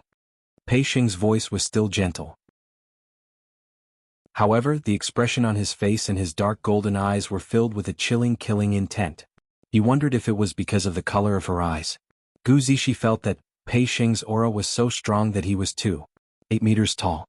Pei Xing gently pushed Gu Zishi behind his back. His figure was tall and straight. He looked at the assassins who had been sent flying, and his dark golden eyes flashed with an extremely cold, killing intent. The assassins looked at each other for a moment. Then they pounced on Pei Xing. On the outer wall of the courtyard, 2 blazing figures were extremely eye-catching. The wind blew and Zhu Wuxian's clothes fluttered. His eyes were calm as he looked at Yi Qing Luo. "Aren't you in a hurry to save him? Why aren't you making a move?" Chapter 3897. The current Pei Xing shouldn't have any problem dealing with those killers. She made her move. She might as well let Pei Xing nurture some experience. Let him deal with it himself. She was just going to watch the show and wait for the team that was rushing over. Which side were they from? It was indeed as what Yiqing Luo said. The assassins who originally had the upper hand were besieging Pei Xing, but they were actually unable to suppress Pei Xing's arrogance. On the contrary, it made Pei Xing braver as he fought. But it was after all 1 against 20. Under the entanglement, Pei Xing's body was covered with scattered wounds. His robe was dyed red with blood. This made Pei Xing even more bloodthirsty. The profound rays in his hands became sharper and sharper. Wave after wave of Shen waves exploded. The sounds of fighting were extremely loud. The originally narrow and simple backyard had turned into ruins under the entanglement. Xing? Gu Zixi voice was trembling as she stared at Pei Xing with reddened eyes. Looking at the increasing number of wounds on Pei Xing's body, she gripped her long spear tightly as she wanted to go forward to help. But she was worried that her rash actions would implicate Pei Xing. Now Pei Xing alone was suppressing 20 of them. If this rhythm was disrupted, Pei Xing would be overwhelmed. She was extremely anxious as she stared anxiously at the sky outside the courtyard, which was filled with green smoke. She turned her head. She saw 2 figures standing on top of the wall. It was Yiqing Luo? On seeing Yiqing Luo, Gu Zixi's eyes lit up. Just as she was about to open her mouth, she saw the young lady's bright eyes curling into a smile as she shook her head. Gu Zixi was stunned as she didn't understand what was going on. Yiqing Luo was obviously just by the side. Why didn't she help Pei Xing? But she was very clear in her heart. Yiqing Luo absolutely wouldn't ignore Pei Xing. Yiqing Luo definitely had her reasons for making such a decision. No matter how anxious Gu Zixi was, she forcefully suppressed it down. Knowing that Yiqing Luo was just by the side, she wasn't worried anymore. She's asking you for help. Chu Wuxen naturally noticed Gu Zixi's gaze as his lips twitched coldly. Yiqing Luo's brows rose as her eyes flashed. Why do I feel that you seem to be more anxious than me? Zhu Wuxen sneered softly and said in a self-mocking manner, just now, in order to rush over to save these 2 people, you spoke coldly to me. Now that I've accompanied you here, you're watching the show. You think I can feel at ease? Your heart will also have times where it's not balanced? Yiqing Luo slowly leaned in close to Zhu Wuxen, as her gaze looked straight at the direction of his heart. Zhu Wuxen's expression was cold, and his gaze was somewhat indifferent. I only have feelings for you, but you will only treat me as if I have no feelings for you. Yiqing Luo opened her eyes. His gaze returned to the battlefield below. The words that came out of his mouth were directed at Zhu Wuxin. My answer is the same as before. Zhu Wuxin, it's time for you to walk out of the past. You, who are always limited by the past, will never be able to let others see your heart. I only want you to see it. Zhu Wuxin's words of love came one after another. Yiqing Luo felt that every time she met Zhu Wuxin, Zhu Wuxin's cheesy words of love were upgraded. Every single time, it was even more seductive than the previous time. This didn't fit his image of an iceberg brother. Yiqing Luo took a deep breath. Towards Zhu Wuxin, who was extremely obsessed, he wouldn't listen to any of her rejections. Facing Zhu Wuxin, she felt a sense of helplessness. Just at this moment, Yiqing Luo's peripheral vision caught something. He's here. Chapter 3898. When Yiqing Luo landed on the ground, coincidentally, he stood in front of the group of people who were rushing over. There were about 30 people. They were all dressed in dark green clothes. The blood-stained flower pattern embroidered on it revealed their identities. Bloody mercenary group. The leader of the group was the most eye-catching existence. She was wearing a dark-colored dress with elegant pendants. He didn't seem like a leader at all. When Su Qingbing saw that the person blocking in front of her was Yiqing Luo, the grave and anxious expression on her face faded a little. Miss Yi, have you seen Zixi? Yiqing Luo nodded as she raised her hand and pointed towards the fading green smoke. This is your blood mercenary group's signal flare? Yes. Su Qingbing nodded. However, his eyes were looking around quickly. Finally, his gaze fell on the entrance of the Gathering Treasures Exchange. Captain, I can feel the fluctuation of Shen Qi coming from inside. Zixi should be inside. Deputy Regiment Commander Bo's face was filled with anxiety. When he looked at Zhu Bao, he shot forward like a cannonball. Su Qingbing didn't stop him. The signal flare was shot by Gu Zixi. If it wasn't an emergency, Gu Zixi would never use this signal flare. Zishi is fine. Yi Qing Luo pointed to the other side of the wall. If you're worried, you can go up and take a look. Su Qingbing furrowed her brows as a complicated expression appeared on her face. However, when they saw a red figure standing on the wall, a man emitting an extremely cold aura, their eyes unconsciously widened. Choo choo, Su Qingbing's expression changed unpredictably when she saw the man's face. And that person's vision had always been on Yi Qing Luo. His face was cold. However, the emotions in his eyes were gentle. It was only when he sensed Su Qingbing's gaze that he raised his eyes slightly. When he looked at her, it was as if his eyes were covered with a layer of frost. When Yi Qing Luo heard Su Qingbing's unfinished words, she couldn't help but raised her slender brows. Su Qingbing actually knew Zhu Wuxin? Furthermore, just now Zhu Wuxin's gaze had paused on Su Qingbing for more than 3 seconds. In other words, Zhu Wuxin also knew Su Qingbing. But there was no time for Yi Qing Luo to ponder over it. Bo Songyi's explosive roar could be heard from the side of the Treasures Exchange Hall. Zishi, are you hurt? This roar. Su Qingbing was startled awake. It also interrupted Yi Qing Luo's deep thoughts. Su Qingbing quickly walked towards the treasure gathering exchange. He had just arrived at the door. She stopped in her tracks and frowned. Then he raised his hand and touched the air with his fingers. In the blink of an eye, Yi Qing Luo saw that the direction of Su Qingbing's finger seemed to have sliced open a thin seam in the air. The transparent qi wave slowly split open to both sides, revealing a huge hole. A cold light flashed in Su Qingbing's eyes, and her slender fingers suddenly clenched tightly. That layer of air wave instantly shattered into pieces and collapsed. Within the Treasures Gathering Exchange Hall, violent and tyrannical profound energy spread out in all directions. When the 30 mercenaries from Bloody Mercenary Group who had rushed over felt this profound energy, their faces darkened and they looked at Su Qingbing with a serious expression. Su Qingbing nodded. A group of people swarmed into the Treasures Exchange Hall. Looking at the group of aggressive mercenaries, Duanling Tian nodded. Yi Qing Luo slanted her head as she couldn't be bothered to stop them. Inside, Pei Xing should have already reached his limit. Chapter 3899. With the addition of the Blood Mercenaries Group's mercenaries, how would those killers have any ability to resist? Especially, this was the first time Gu Zishi had used the signal flare. Under Su Qingbing's anxiety, she brought along the Blood Mercenaries Group's elite mercenaries. With this move, those killers could only wait to be captured. Yi Qing Luo and Su Qingbing walked to the backyard. Bo Songyi was supporting Gu Zishi as they walked over. Group leader, Zishi is injured. Gu Zishi smiled at Su Qingbing. Group leader, I'm fine, it's just a small injury.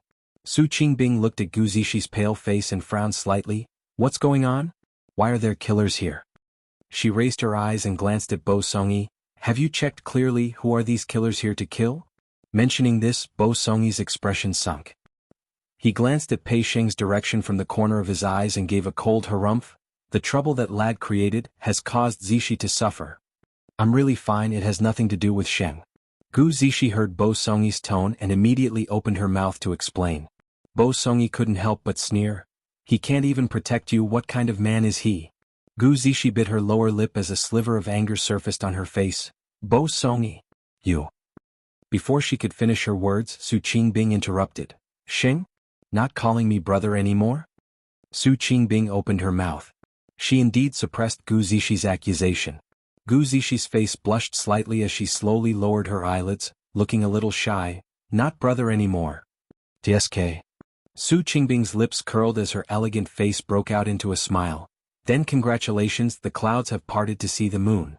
Gu Zishi's face turned even redder. The two of them spoke one after another.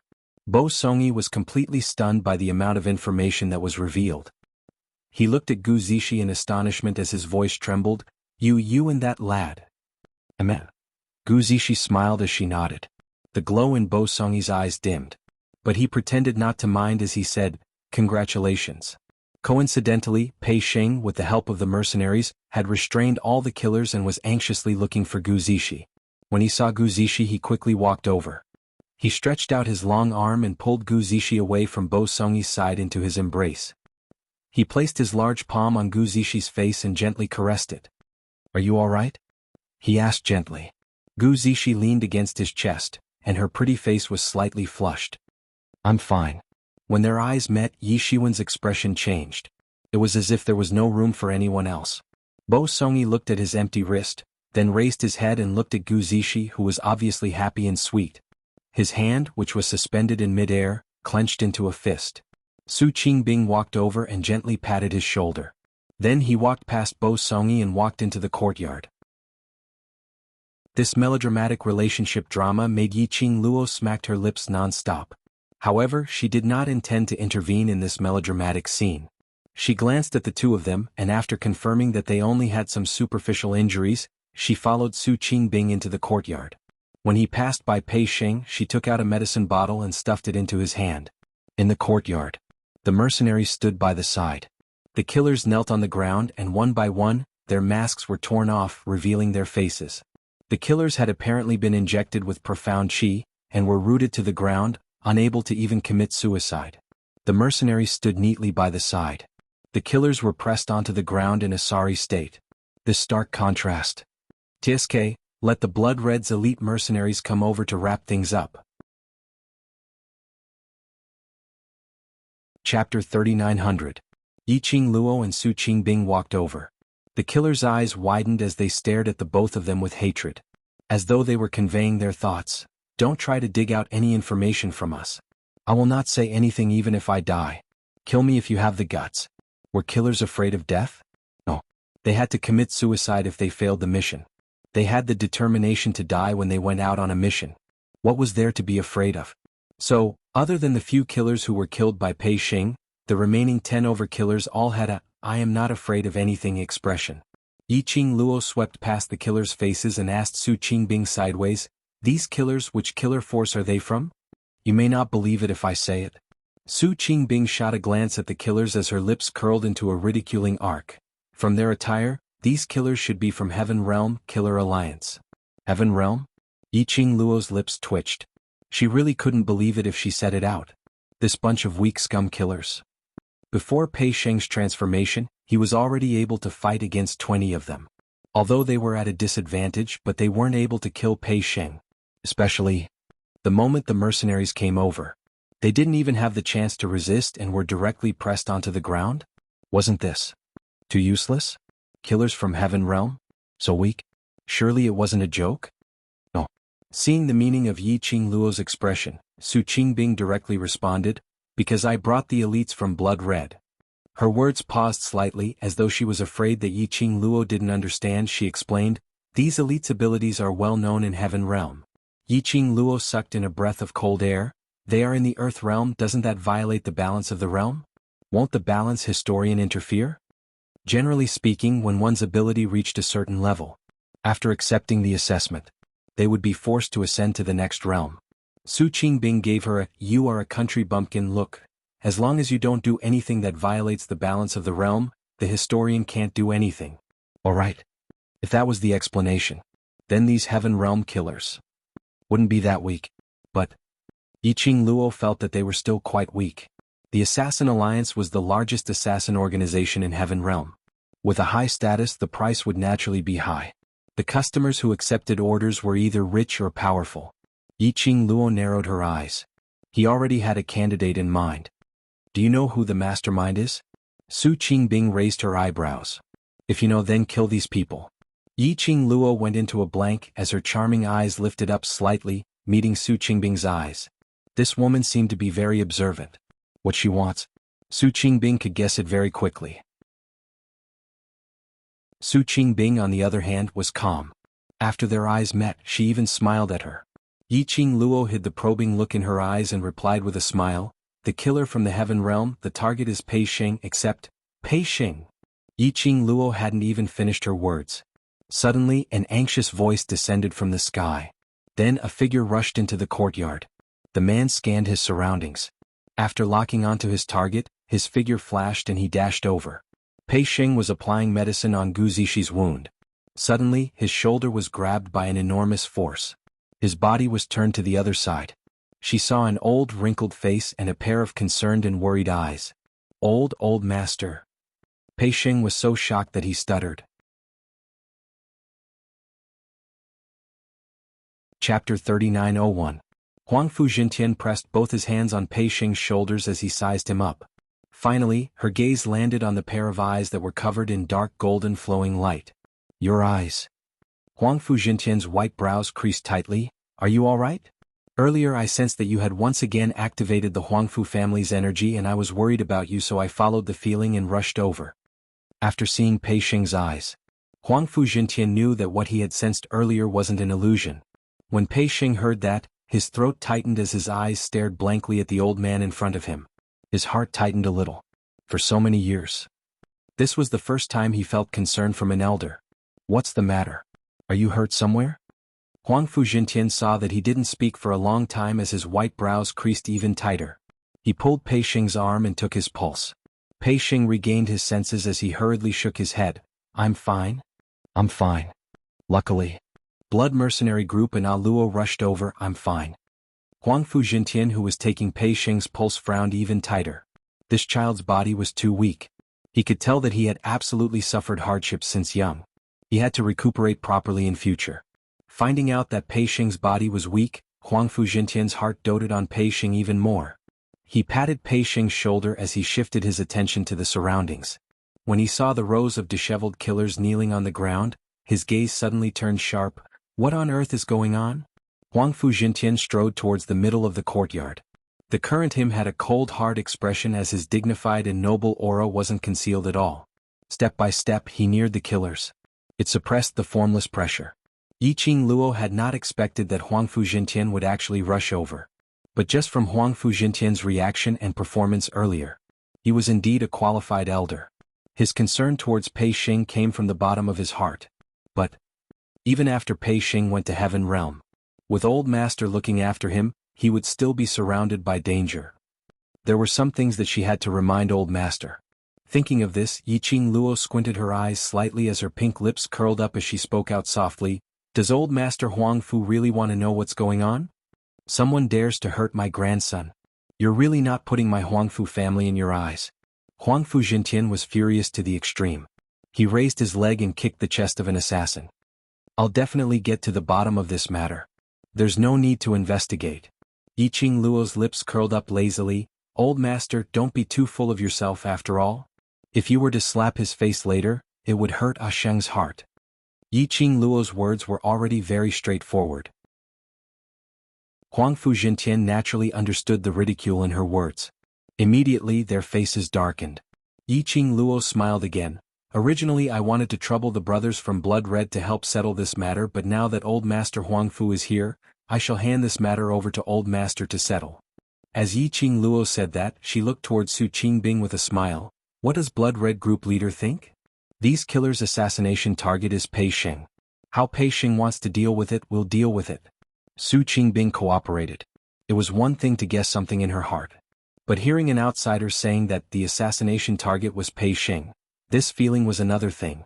Huangfu Jintian's expression turned even darker. Chapter 3902. Yiqing Luo was obviously passing the right to choose to him. She wanted to see if he cared more about Pei Xing or his other grandchildren.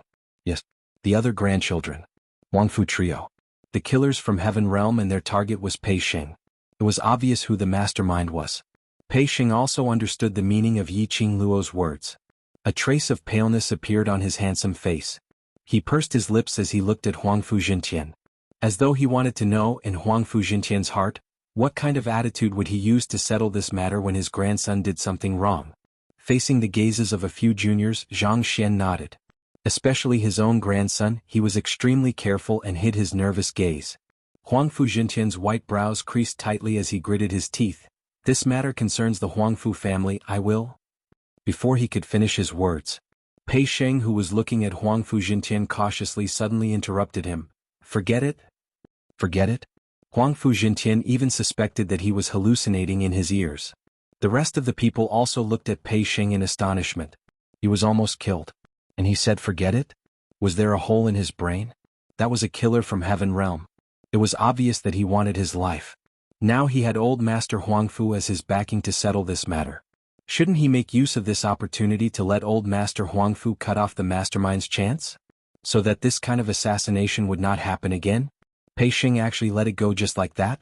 The mercenaries present were unable to understand Pei Xing's actions.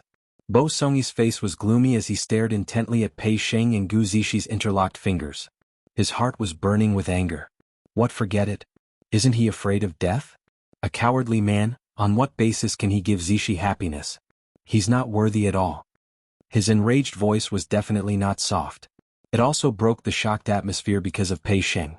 Everyone's gazes turned towards Bo Songyi. Although Huangfu Jintian felt more or less relieved because of Pei Sheng's forget it, Huangfu Jintian felt a sense of relief in his heart. But when he heard Bo Songyi's rebuke and ridicule, his heart of protecting his child welled up. A pair of fierce and dignified eyes glared at Bo Songyi. Bo Songyi was forced to step back by Huangfu Jintian's gaze. Gu Zixi also did not understand Pei Sheng's actions. She tugged at Pei Sheng's arm and looked at him in confusion before shaking her head at him. She also suggested that the best choice was to let the old man handle this matter. However, Pei Sheng smiled at her. There was a smile in his eyes. He seemed to be consoling her, telling her not to worry. Gu Zixi still wanted to say something. Yiqing Luo patted her shoulder and shook her head at her. Pei Sheng had already made up his mind. This was Pei Sheng's own decision. He had his own considerations when he chose to forget it. Gu Zixi pursed her red lips. In the end, she did not speak again. She only held the man's arm tightly with one hand and used her actions to tell him, "She's always been there." The other side. Su Qingbing had already turned to the side and stood in front of Bo Songyi, blocking the old man's gaze. Huangfu Jintian retracted his gaze and looked back at Pei Sheng as he frowned. "You've been wrong today, are you sure? You don't need me to stand up for you?" Pei Sheng didn't avoid his gaze this time. Instead he met the old man's gaze and nodded. "I'm sure of this matter. Let's forget about it." Chapter 3903. These light words were so minute that if one didn't listen carefully, it was impossible to tell what he was talking about. Because of this, Huangfu Jintian felt his heart jolting as though it was touched by something. These words were like needles stabbing into his heart. It was so uncomfortable. This child, what kind of life had he led in the past? Was that why he was being so careful now? Not wishing for him to be put in a difficult position, just let go of the chance to take revenge? Huangfu Jintian was very clear what kind of people his 3 grandchildren were. Even if Pei Sheng let them off, those 3 people wouldn't be grateful. On the contrary, they would be insatiable. In a large family like the Huangfu family, Huangfu Jintian wasn't averse to this kind of battle. But, seeing Pei Sheng, he always had a kind of guilt and heartache feeling. Huangfu Jintian took a look at Pei Sheng as his expression was dignified as he spoke resolutely. "Lad, you don't need to say any more. If I can't even protect my own grandson, then what's the point of bringing you back to the Huangfu family? I have my own plans for this matter." Pei Sheng opened his mouth and wanted to say something. But looking at Huangfu Jintian's gaze, he still kept his mouth shut. Huangfu Jintian patted Pei Sheng's shoulder heavily. "Don't worry, no matter what, grandfather will help you to shoulder it." Pei Sheng's eyelashes moved as he looked at Huangfu Jintian in a daze. Somewhere in his heart was being softened bit by bit. His lips moved. "Grandfather," the word grandfather had yet to come out of his mouth. Suddenly he felt a gust of cold wind, bringing along a lady's fragrance. It was accompanied by a lady's anxious voice. "Grandfather! Why aren't you resting in your room? Why did you come out alone?" A slender figure stood in between Pei Sheng and Huangfu Jintian. It was Huangfu Fengyan. Her face was filled with anxiety as she looked at Huangfu Jintian with an anxious expression, as though she was worried about something. At this distance, she could see the fine sweat on Huangfu Fengyan's forehead. Apparently she had sprinted over. Yiqing Luo specially swept a glance towards the direction where Huangfu Fengyan came from. But she didn't discover those 2 young masters from the Huangfu family. She raised her brows, feeling a little curious. Those 2 people actually didn't follow? Huangfu Fengyan actually came here alone?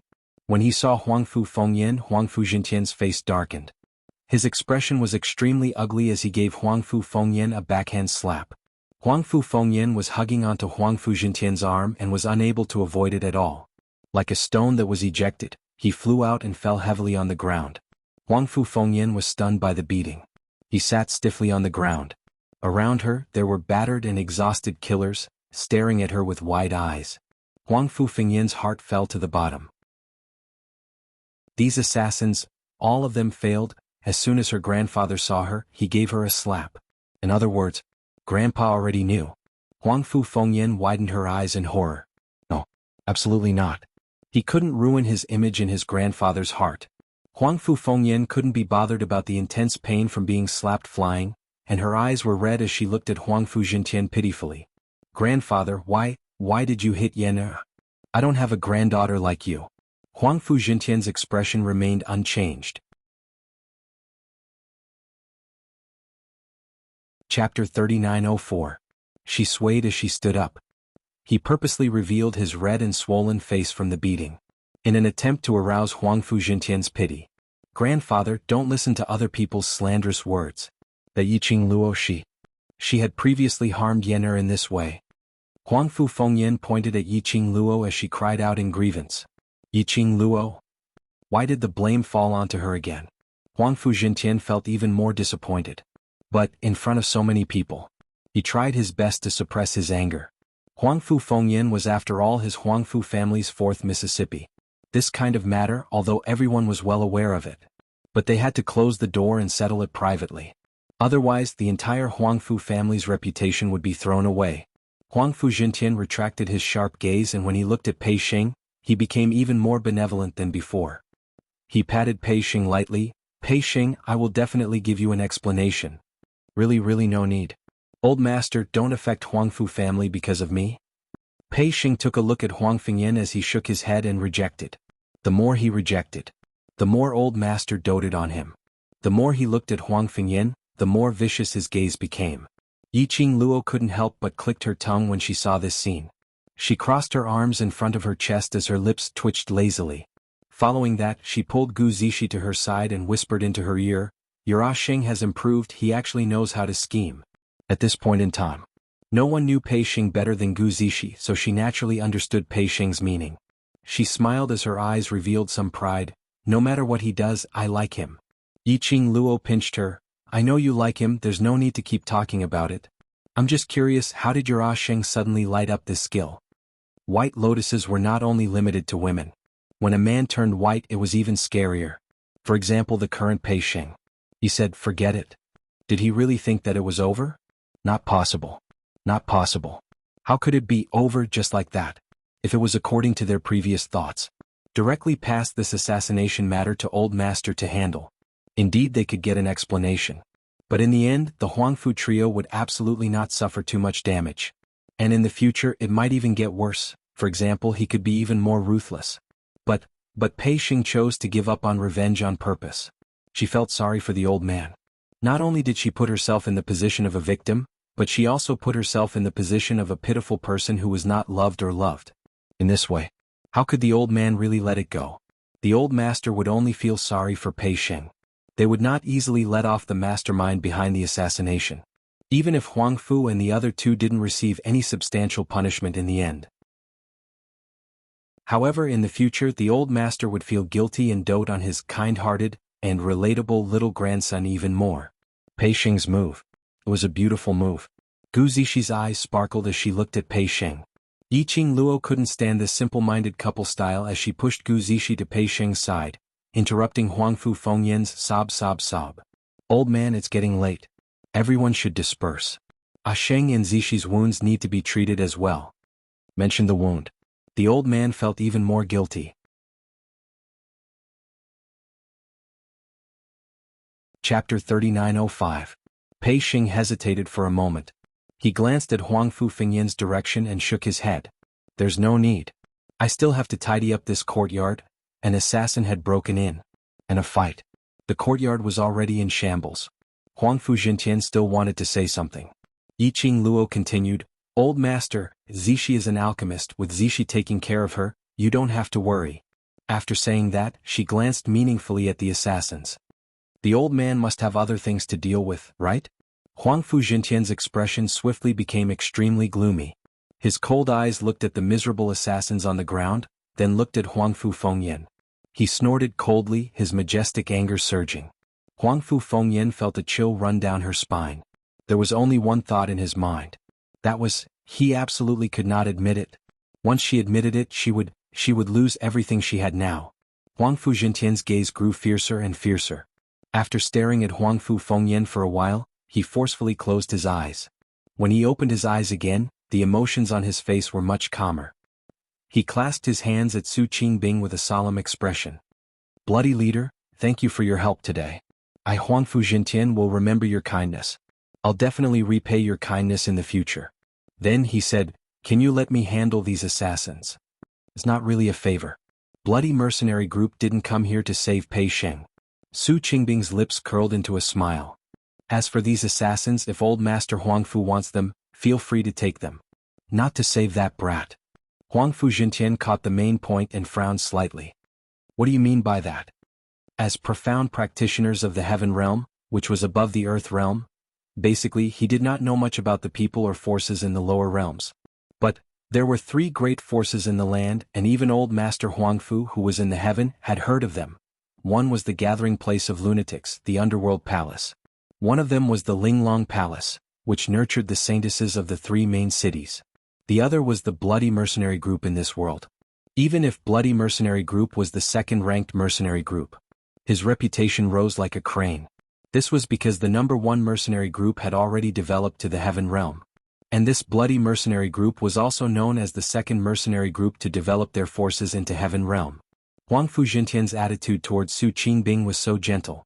Aside from the fact that Bloody had saved Pei Sheng, he was also impressed by the bloody mercenary's abilities. Su Qingbing raised her slender eyebrows as a playful smile appeared on her beautiful face. She walked towards Pei Sheng. No, to be more precise, it was Gu Zishi who was walking towards Pei Sheng. He then raised his hand and placed it lazily on Gu Zishi's shoulder. As he raised his head, the corners of his mouth curled up into a smile. There was an indescribable meaning in his smile. I brought my Bloody Red's elite troops here to save my troublesome vice regiment commander. Saving Pei Sheng was just a convenience. So, old Master Huangfu, you really don't have to take it to heart. Vice leader? Gu Zishi? This news caused Huangfu Jintian to be stunned. The one who had the most exaggerated reaction was Huangfu Fengyan. She almost bounced up from the ground and glared at Gu Zishi. Her voice was trembling. Her Vice Regiment Commander? Are you kidding me? Su Qingbing tilted her head and glanced sideways at Huangfu Fengyan. Chapter 3906. No. I don't believe.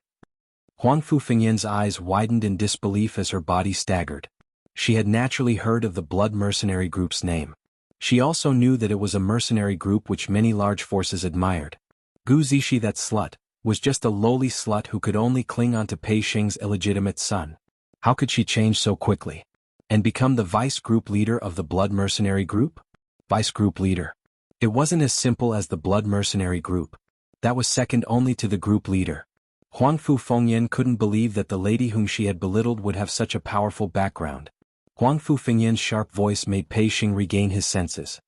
He also widened his eyes in shock and astonishment. He only knew that Gu Zishi and the Blood Mercenary Group had a good relationship. It was rumored that Gu Zishi had saved the Blood Mercenary Group's group leader on the West Cliff Mountain, hence the Blood Mercenary Group would occasionally help Gu Zishi or gather treasures. But he had never thought that Gu Zishi and the Blood Mercenary Group had such a deep relationship. In his mind, he suddenly recalled what Yiqing Luo said previously. Gu Zishi gave up everything in the earth realm and followed him to the heaven realm. This everything. He didn't think too deeply at that time. Until now. He finally understood. This everything was really Gu Zishi's everything. She could even give up the identity of the Blood Mercenary Group's vice group leader. Gu Zishi's feelings for him. How deep was it? Pei Sheng only felt his heart suddenly constricting. As if something was squeezing it tightly. His eyes felt a little warm and sore. He looked at Gu Zishi without blinking. Suddenly, he stretched out his hand and hugged Gu Zishi's petite body tightly in his arms. His head rested on Gu Zishi's shoulder. He said firmly, Zishi. When we reach the heaven realm, we'll get married. Get married? These 2 words made Gu Zishi grab Pei Sheng's clothes tightly in surprise. Her eyes instantly turned red as she nodded her head vigorously. The 2 of them hugged each other tightly. On the other side, Huangfu Jintian took a deep look at the 2 of them hugging each other and looked at Su Qingbing. Although he didn't show it on his face. But in his heart he was shocked when he heard this news. In his heart, he was even more satisfied with his grandson and the woman that he had taken a liking to. In his heart, a decision was slowly forming. His expression was solemn as he looked at Su Qingbing and said, regardless of the reason why Leader Scarlet had intervened, It is a fact that Leader Scarlet has saved that boy. I will definitely remember this kindness. As for other matters, don't worry, Leader Scarlet. Since I've personally brought that boy and Lady Gu to the Heaven Realm, I will definitely protect them.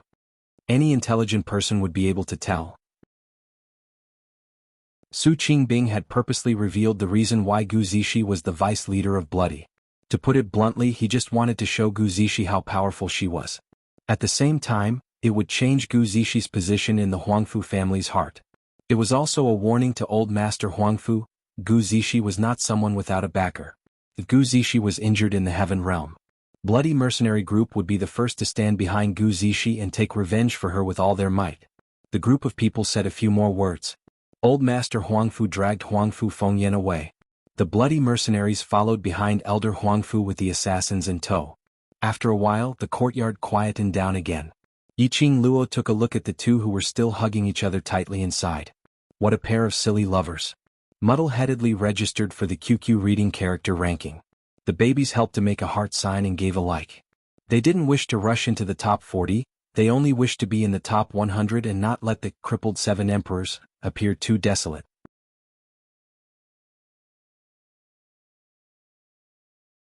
Chapter 3907. She simply shifted her gaze away and looked at Su Qingbing, who had yet to leave. Su Qingbing still maintained a lazy posture. That dignified look on her elegant face had been retracted by quite a bit. She just raised her head and looked at that figure on the wall.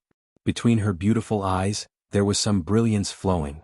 But when Yiqing Luo took a careful look, it was a stretch of deep, without a single bit of emotion. She followed Su Qingbing's gaze. On the wall, the red-robed man who was standing against the wind met her eyes expressionlessly. The person Su Qingbing was looking at was Zhu Wuxia. She raised her brows, feeling that she seemed to have discovered something incredible.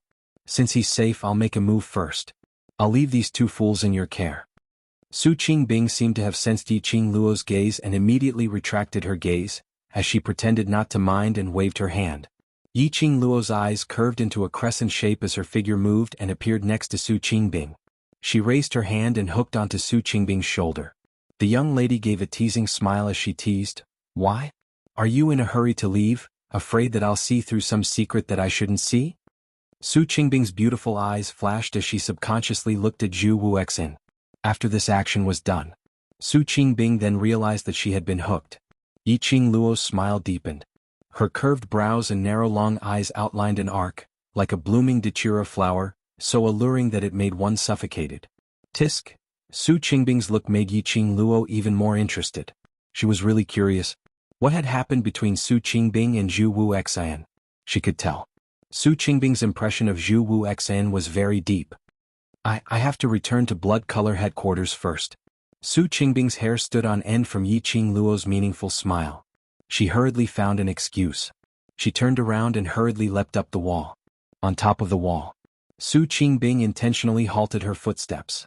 Her vision clashed with Zhu Wuxia. In just a few breaths' time, she raised her breath again and her figure flashed as she blended into the night. The courtyard, which had turned into ruins, fell into a strange silence. That pair of foolish lovers were still hugging each other, unwilling to part. A fool is a fool. Hugging each other and feeling each other's warmth, this was their happiness.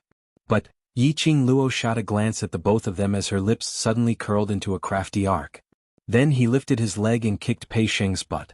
Pei Sheng's entire body was kicked forward by the force. Gu Zishi almost lost her footing. Following that, several medicine bottles were stuffed into their arms. Get out of the house and make love. Yiqing Luo turned their bodies around and pushed them towards the room which wasn't affected by the battle earlier. Pei Sheng was forcefully pushed to the door as he struggled to turn his head around to take a look at Yiqing Luo.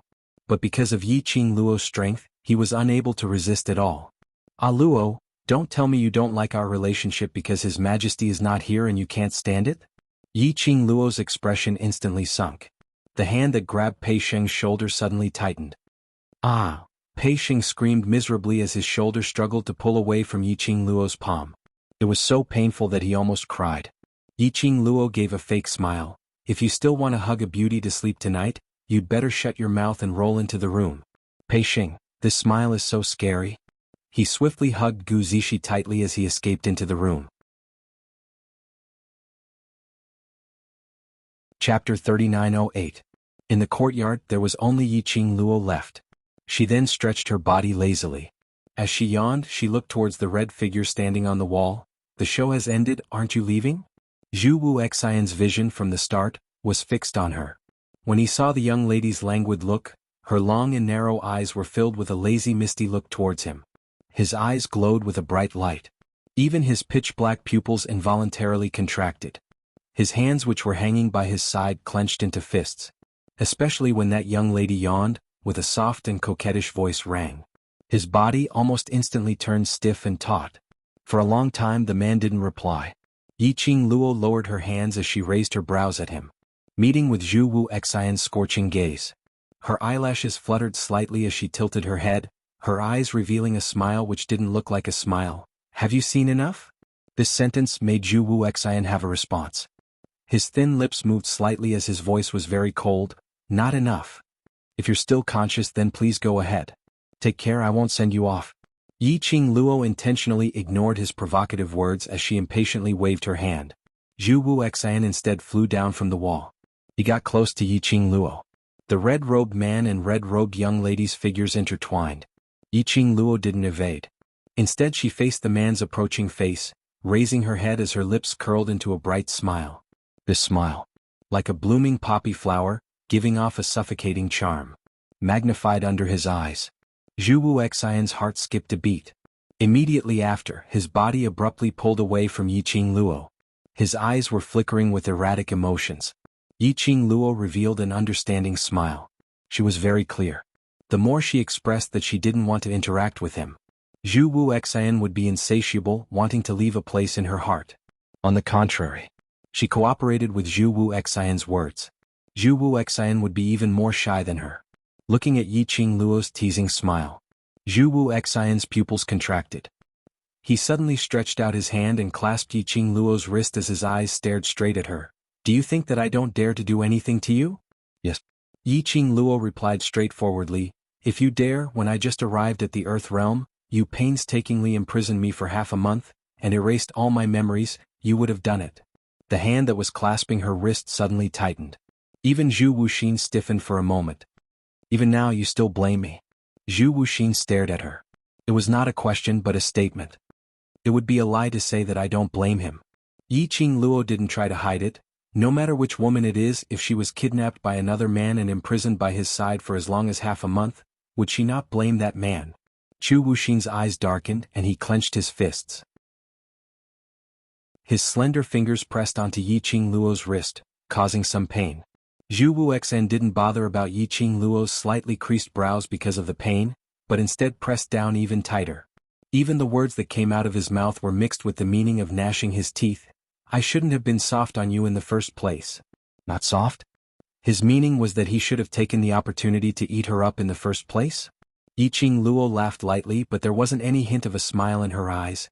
If you really did that, then between us there would no longer be any feelings. The next time we meet, we will be enemies. Enemies too. At least you will not belong to that man. Zhu Wuxian's eyes seemed to be surging with waves. Chapter 3909. Yiqing Luo frowned.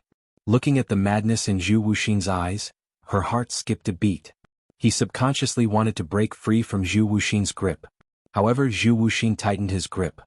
He reached out with his long arms. He then pressed Yiqing Luo heavily into his arms. The plum fragrance which assaulted her nostrils made Yiqing Luo's slender brows creased tightly in discomfort. She struggled. Zhu Wuxian. Woman, you are really heartless. Zhu Wuxian was almost gnashing his teeth next to her ear. This time, I really do not want to go easy on you. As soon as he finished speaking, he exerted strength in his arm. The man's warm breath rushed over from a close distance. There was also a hint of fragrance mixed with it that made her feel alarmed. Almost at the instant the man lowered his head. Yiqing Luo's eyes flashed coldly. His dark force burst forth. He flipped his palm, intending to attack Zhu Wuxian and avoid his approach. It was at this moment. A heavy groan sounded beside his ear. The hand on his waist suddenly loosened. What replaced it was another strong and powerful force. The familiar fragrance of sandalwood wafted into his nose. Yiqing Luo turned her head happily. Sure enough, she saw her man appear behind her. Diamo Xian had one arm around her waist, His expression was noble and elegant as his gaze was filled with a chilly glint as he stared intently at Zhu Wuxia. "I'm late." The man's deep and mellow voice instantly soothed Yiqing Luo's restless heart. His large and thick palms pulled the young girl's delicate body into his embrace. It was different, thick and sturdy. A different kind of warmth. It was a different taste. It was a completely different feeling from Zhu Wuxia. The emotion was the feeling she wanted to have the most. Yiqing Luo's eyelashes trembled slightly. Suddenly, she raised her lips and tightly wrapped her arms around the man's firm waist. She buried her face in his chest. Struck by the palm, Zhu Wuxia had to retreat several steps before he could stabilize himself. The flame-like red swayed. After Yiqing Luo absorbed the warmth, she popped her head out to take a look at Zhu Wuxia. He felt that the current Zhu Wuxia had a gloomy feeling, as if the flames all over his body were about to be extinguished. As if I had lost all my lifelight. He seemed to have sensed her gaze. Zhu Wuxia clutched his chest and looked at her with a pale face. His eyes met hers. A smile appeared on his grave and stern face. His lips curled up slightly. There was a hint of bitterness in his voice. Yiqing Luo couldn't help but creased her slender brows once again. He didn't have time to think about it. A large palm suddenly covered her eyes. In front of him, there was only warmth and he couldn't see anything. "Don't look at him." The man's domineering voice rang in her ears, and there was a hint of jealousy in his tone. Then he raised his head and looked at Zhu Wuxia. His entire body exuded a chill. "Zhu Wuxia, I haven't settled the score with you for what happened last time. You dare to play the same trick again?" The moment he opened his mouth. He was not angry, but he exuded an imposing aura. Zhu Wuxia sneered. "What? I merely touched her, yet you're already so furious. Could it be that you think she's dirty?" As soon as he said that, the surrounding temperature had also dropped to the extreme. Diamo Xian's eyes gleamed coldly. The murderous aura was also sweeping wildly. But Zhu Wuxia laughed crazily. That grave and stern face looked extremely insane. Both their profound rays intertwined. Just as it was about to explode. Suddenly, a slender fair hand gently placed on the back of the hand which covered her eyes. Slowly it pulled that hand down. The young lady's eyes regained its clarity. Chapter 39:10. The young lady's alluring face was filled with calmness. The corners of his lips curled into a mocking sneer. Even the gaze which she shot towards Zhu Wuxia was filled with viciousness. This gaze made Zhu Wuxia's heart felt as though it was pierced by something as it trembled fiercely. As though something was gradually disappearing between him and Yiqing Luo. The red-robed man's eyes were filled with madness. At this moment there was finally a slight fluctuation. The wind brought along the young lady's ridiculing laughter. "Zhu Wuxia, do you think that after knowing that you imprisoned me for nearly half a month, I will still be defenseless against you? Zhu Wuxia, do you think that after doing this I will belong to you again? Zhu Wuxia, the dirty person is you." The young lady spoke each word extremely clearly. Her voice was very sweet. But in Zhu Wuxia's ears, it was like a sharp blade fiercely slicing his eardrums. That sharp blade went down from his ears to his heart. And then slowly sliced his heart bit by bit. Unbearable pain. Zhu Wuxia shut his eyes tightly. "From the moment you made a move against me earlier I was completely certain. Earlier you stopped me several times, not allowing me to rush over to save Pei Xing, obviously. On purpose. At that moment, Yiqing Luo was already suspicious towards Zhu Wuxia's appearance. But because it was Zhu Wuxia, she didn't investigate further. Because she knew that Zhu Wuxia's obsession towards her would absolutely not harm her. So she chose to believe in Zhu Wuxia. Until just now. When she smelled that fragrance from the man. Yiqing Luo then realized that everything was because she was too naive. From the start of Zhu Wuxia's appearance till now. All had a motive. Yiqing Luo? Zhu Wuxia heard Yiqing Luo's ridiculing words. And when she looked at him, that disappointment and ridicule. His heart felt as though it was being sliced into pieces. He subconsciously wanted to explain, Yiqing Luo is not. Are you trying to say that it's not what I think? Yiqing Luo interrupted his words, as her smile became even more contemptuous. Even between his brows, there was a mocking smile that was not a smile. Zhu Wuxia. Suddenly she called his name in a serious tone. The young lady withdrew herself from Diamo Xian's embrace as she lifted her light footsteps and walked towards him. The girl's expression was cold, and her picturesque eyebrows were filled with killing intent. Zhu Wuxia felt an inexplicable sense of nervousness. He was so nervous that he could only stare at the girl's approaching face and clench his fists tightly, waiting for her to continue. "You want to explain, right? All right, I'll give you a chance." She stood 3 steps away from Zhu Wuxia. Then she raised her eyes and stared straight into his eyes. Zhu Wuxia's heart skipped a beat again. "Do you dare look me in the eye and tell me that your appearance today is not a coincidence, but an accident?" Zhu Wuxia's eyes darkened. Even his cold face was covered with a layer of frost. This reaction. Even if he didn't answer. Yiqing Luo had already gotten her answer. She sneered and looked at Zhu Wuxia. She couldn't help but laugh. "Zhu Wuxia, if you really want to lie to me, you should lie to the end." "I want to lie to you." Zhu Wuxia's expression was gloomy and cold as his eyes stared deadly at Yiqing Luo, as a whirlpool appeared in between his brows. "But I know that the minute I really lie to you, you will really become a stranger to me." "I mean, it's not fake."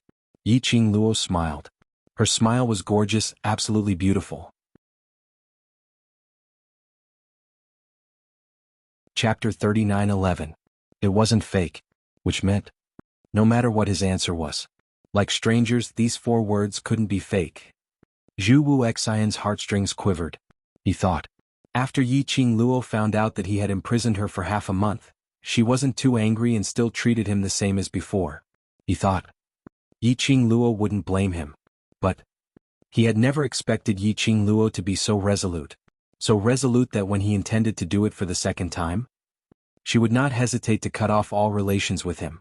His heart, as compared to the first time he met her, was even more painful from her cold attitude and when she totally didn't recognize him. It was so painful that he was about to die. He thought. He was already numb and no matter how painful it was, he could maintain his calmness, to stand calmly in front of Yiqing Luo and continue his stubbornness. But the feeling now proved that his thought was really just a thought. His heart would hurt. When he met with the young lady's icy cold gaze, his heart would surge with waves. Not to mention standing in front of her. Now he only had the urge to escape from her accusing gaze. "Zhu Wuxia, you're still working with the secluded palace, right? You want to help the secluded palace to deal with the people around me, right?" Even when Yiqing Luo saw his cold face, that complicated and painful expression, she didn't let him off. She was still overbearing. The imposing manner became more and more pressing. The expression on Zhu Wuxia's face became even more conflicted. He moved his thin lips and his voice sounded a little hoarse. "No. It's not like that, He wanted to explain but when the words were about to come out of his mouth, he licked his dry lips and stopped the words from leaving his mouth. Immediately after, his thin lips pursed, not saying a word. Yiqing Luo waited for a moment and on seeing him maintaining his silence, her lips curled into a sneer of ridicule. "Explain, I'm not being unreasonable. If you don't want to listen to your explanation, I'll give you a chance to explain." Zhu Wuxia continued to stare at her without blinking, not saying a word. Yiqing Luo's gaze towards him became even colder. "Since you're not going to explain, then I'll speak according to my understanding." Her brows rose as her tone was filled with ridicule. "Do you think that after breaking my wings, I can only choose to rely on you? Zhu Wuxia, do you think I'm such a person?" No. Light flickered in Zhu Wuxia's eyes and he wanted to answer. However, he still held back and did not say it out loud. If Yiqing Luo was that kind of person he would absolutely not take another look at her. But it was precisely because he knew this. He wanted to see even more after Yiqing Luo lost everything. What would they become? At that time, would his obsession still be as deep as it was now? Zhu Wuxin just give up. "Even if you want to break my wings, even if you want to separate me and Xian. This lifetime, the next lifetime, the next lifetime, no matter how long it takes. I Yiqing Luo will never choose you." Yiqing Luo's voice was cold and ruthless.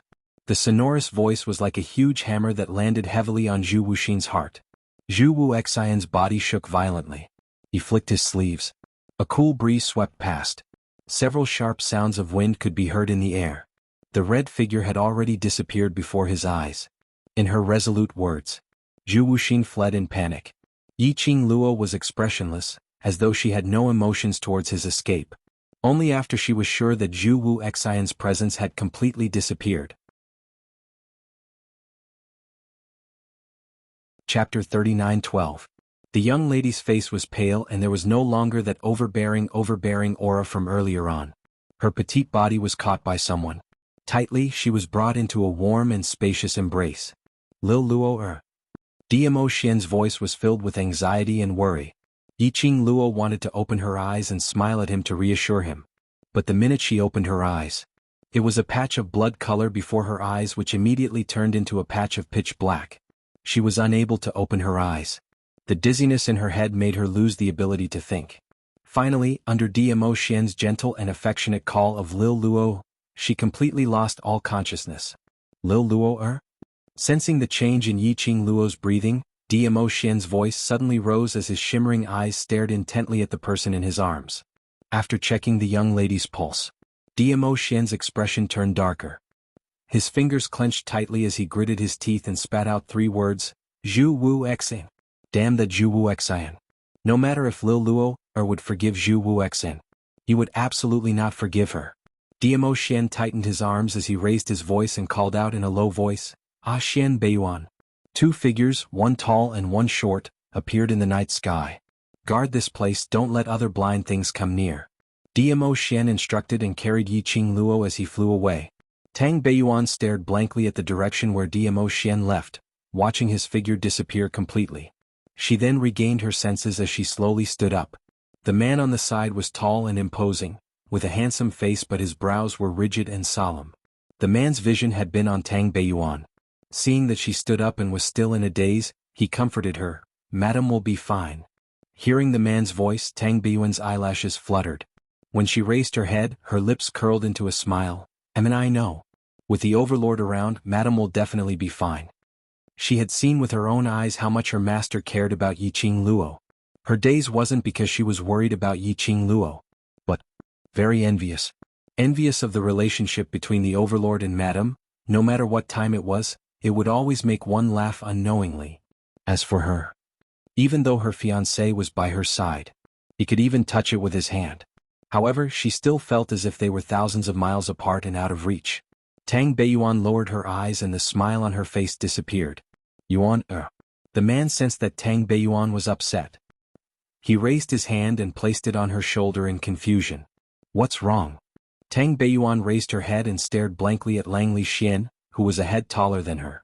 Soon, a smile appeared on his face. I'm fine. Lang Li Xian caressed her face and didn't ask any more questions. The man wiped his face with his slightly cold hand.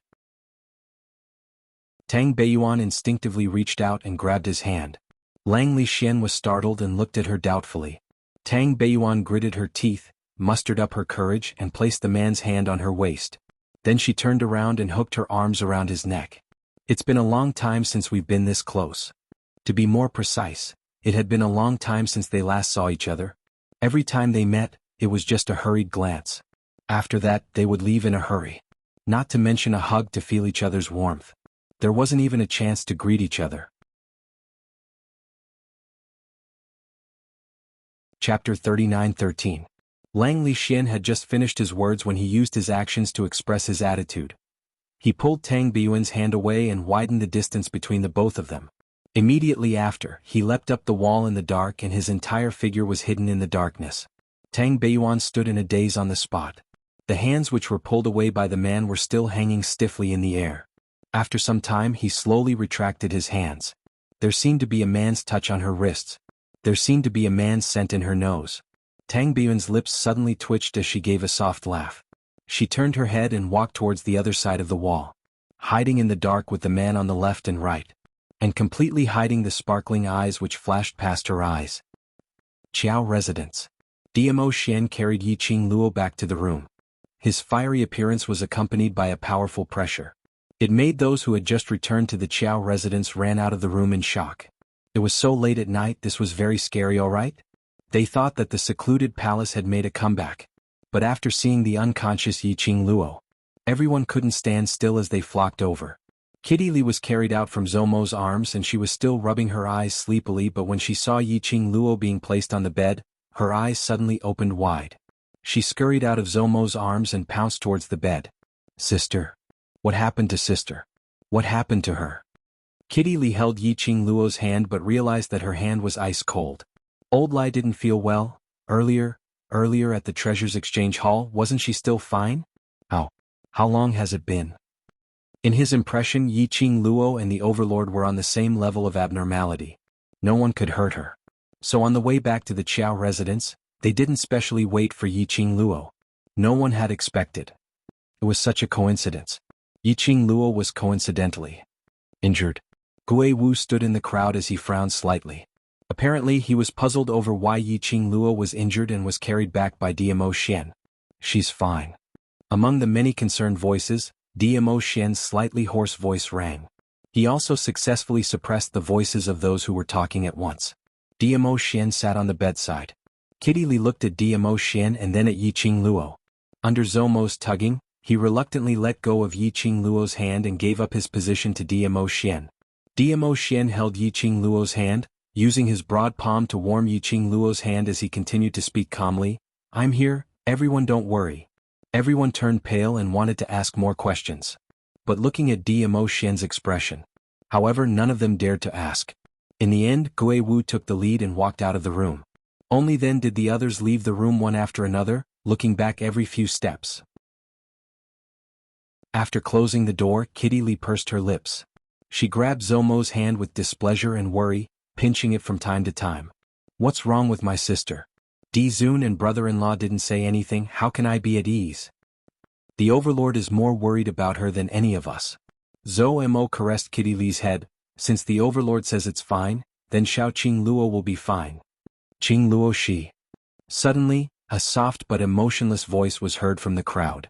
Everyone's gazes turned towards the direction of the voice. Chapter 39:14. Drugged unconscious? What kind of joke was that? Yi Qing Luo, that kind of pervert? She was a top-tier alchemist. How could she be drugged unconscious? It's the truth. Mo Ying blinked her empty eyes and repeated seriously, "You can ask her when she wakes up." Looking at the little lowly serious look, everyone was still in disbelief. After all, drugging had always been Yi Qing Luo's specialty. "I believe you." Suddenly, a deep voice was heard. Qiao Yinyan had appeared at the corner of the long corridor and was slowly walking towards their direction. The moment Qiao Yinyan appeared, everyone stopped their discussion. The man walked slowly to Mo Ying. His gaze was deep like the sea and his silver hair hung down his cheeks, adding a mysterious and noble feeling to the man. Mo Ying raised her head and blinked as she looked at the approaching figure. The aura from the man made her heart, or rather her soul, had a restless feeling. It was very uncomfortable and she didn't like this feeling. She wanted to avoid it. But Qiao Yinyan seemed to see through her thoughts as he stretched out his hand and blocked in front of her. The man's gaze was burning as if he could see through Mo Ying's soul. "You have always been sensitive to the people you care about and can easily see the condition of others. This point, you still haven't changed." Mo Ying's brows were tightly knitted together as she looked at him with her empty eyes.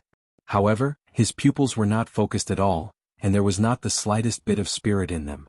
When these eyes looked over, for a moment it made one feel that this pair of eyes were already blind. Anyone who was stared at by such empty eyes for a long time would have a creepy feeling. However, Qiao Yinyan met her gaze and gently curved his thin lips. He smiled and said, "Even your expression of disgust hasn't changed." Mo Ying's stiff expression loosened for a moment. When the others heard this sweet, cloying words, all of them rubbed their arms. How did Xiao Yinyan see the bored expression on Mo Ying's face? That was obviously expressionless, okay? That was what everyone thought in their hearts. But as the person involved, Mo Ying was shocked. She had always been unable to express her emotions. Her face was stiff. His eyes were lifeless. Even his voice was completely emotionless. In addition, she couldn't even express ordinary emotions. Even a sensitive lady like Yi Qing Luo would not be able to detect her emotions. This man in front of him, yet he could see through her heart so easily? Could it be that she really knew him before? After Lin Mingya invited him out of the room, the chatter outside the door continued. Mo Xian looked at the unconscious young girl. His fingertips covered the young girl's slightly furrowed brows and gently smoothed her brows. Then, with a flick of his sleeve, an invisible wave spread out in the room, forming an oval transparent barrier that enveloped the entire room. It also successfully blocked out the noisy discussion outside the door. He held the girl's cold hand tightly, one hand on his cheek and the other on his mouth to warm it. His peerless face was filled with a peaceful expression of pampering. There was not the slightest hint of anxiety or unease. He wasn't worried that this medicine would cause any harm or influence to Yiqing Luo, because this was the medicine which Zhu Wu Xian had given to Yiqing Luo. Even if Zhu Wu Xian was working together with the secluded palace, he would absolutely not hurt Yiqing Luo. Chapter 39:15. But he was unable to ascertain when Yiqing Luo would wake up. Dmo Xian's eyes were fixated on the young lady's peaceful sleeping face without blinking. Her eyes were calm, pure and beautiful. But that pair of icy cold hands couldn't be warmed up no matter what. His broad palm closed over one of her small hands. The other hand stretched out his slender fingers, gently caressing the young lady's icy cold but peaceful facial features. After gazing at it for some time, he sighed softly. Straightening himself, he took off his coat. Lifting up a corner of the blanket, he burrowed into it. Even though she was covered in the blanket, the young lady's body was still icy cold. Dmo Xian laid on one side, his arms scooped the young lady into his arms. Using his own warmth, he enveloped the young lady completely. If it wasn't for the fact that the young lady's breathing was smooth and her pulse was steady, this icy cold touch, it was indeed very scary. The person in his arms seemed to have felt the source of warmth. Her little body shrunk into the man's arms. Her peaceful little face revealed a blissful and satisfied smile.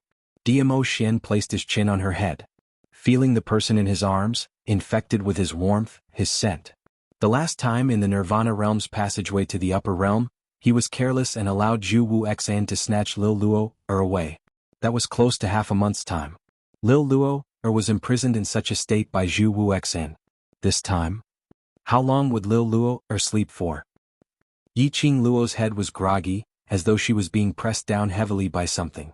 She was so exhausted that she couldn't even move a muscle. She creased her brows in pain. She wanted to raise her hand to rub her temples. But her arms were stiff and so heavy that she couldn't lift them at all. She struggled to open her heavy eyes, trying to see clearly what was going on with her. But when she opened her eyes, the surroundings were all white and there was nothing at all. Deathly silence. Where was this? Why was she here? She remembered. She sensed that something was wrong with Zhu Wu Xian and wanted to leave. But Zhu Wu Xian stretched out his hand and pulled her. There was a strange smell coming from Zhu Wu Xian's body. That smell? It was a knockout drug that could make a person unconscious. However, even if she reacted, she would not be able to. However, he still couldn't help but smell that scent. In the end, she seemed to have held on till Zhu Wu Xian left and she fell into Dmo Xian's arms. Yes, Xian. Wasn't she in Xian's arms? That was absolute safety. Why did she suddenly appear here? And it's so uncomfortable? Yiqing Luo's mind was filled with doubts but was unable to get an answer. Just then, the vast expanse of whiteness in front of him suddenly dispersed. Then a 10,000 feet tall cliff appeared in front of him. She didn't have time to react to what was going on. Suddenly his body, which was so heavy that he couldn't move at all, fell down the cliff at an extremely fast speed. It was extremely fast. Yiqing Luo could feel the sharp wind like a knife, cutting her skin. The wind whistled past her ears, irritating her eardrums. She wanted to resist. However, his stiff body was unable to move. He took a deep breath to alleviate the pressure of falling. There was a sharp pain in her heart, causing her to be unable to concentrate. His body continued to fall and continued to fall. It was like a bottomless abyss. No matter what, he couldn't touch the end point. Yiqing Luo tried her best to concentrate, as her vision suddenly fixed on a certain spot. Not too far away from her. An illusory figure was faintly discernible. Even though her falling speed was extremely fast. But that figure was still firmly fixed in her pupils. QQ Readings Character Ranking. May I trouble my babies to help me make a heart sign and label them. Not hoping to charge into the top 40, but to be able to maintain within the top 100. You're tuning in to the Han Li's Wuxia Chronicles YouTube channel. We're so grateful for your support and don't forget to subscribe to join us on this incredible journey through captivating stories.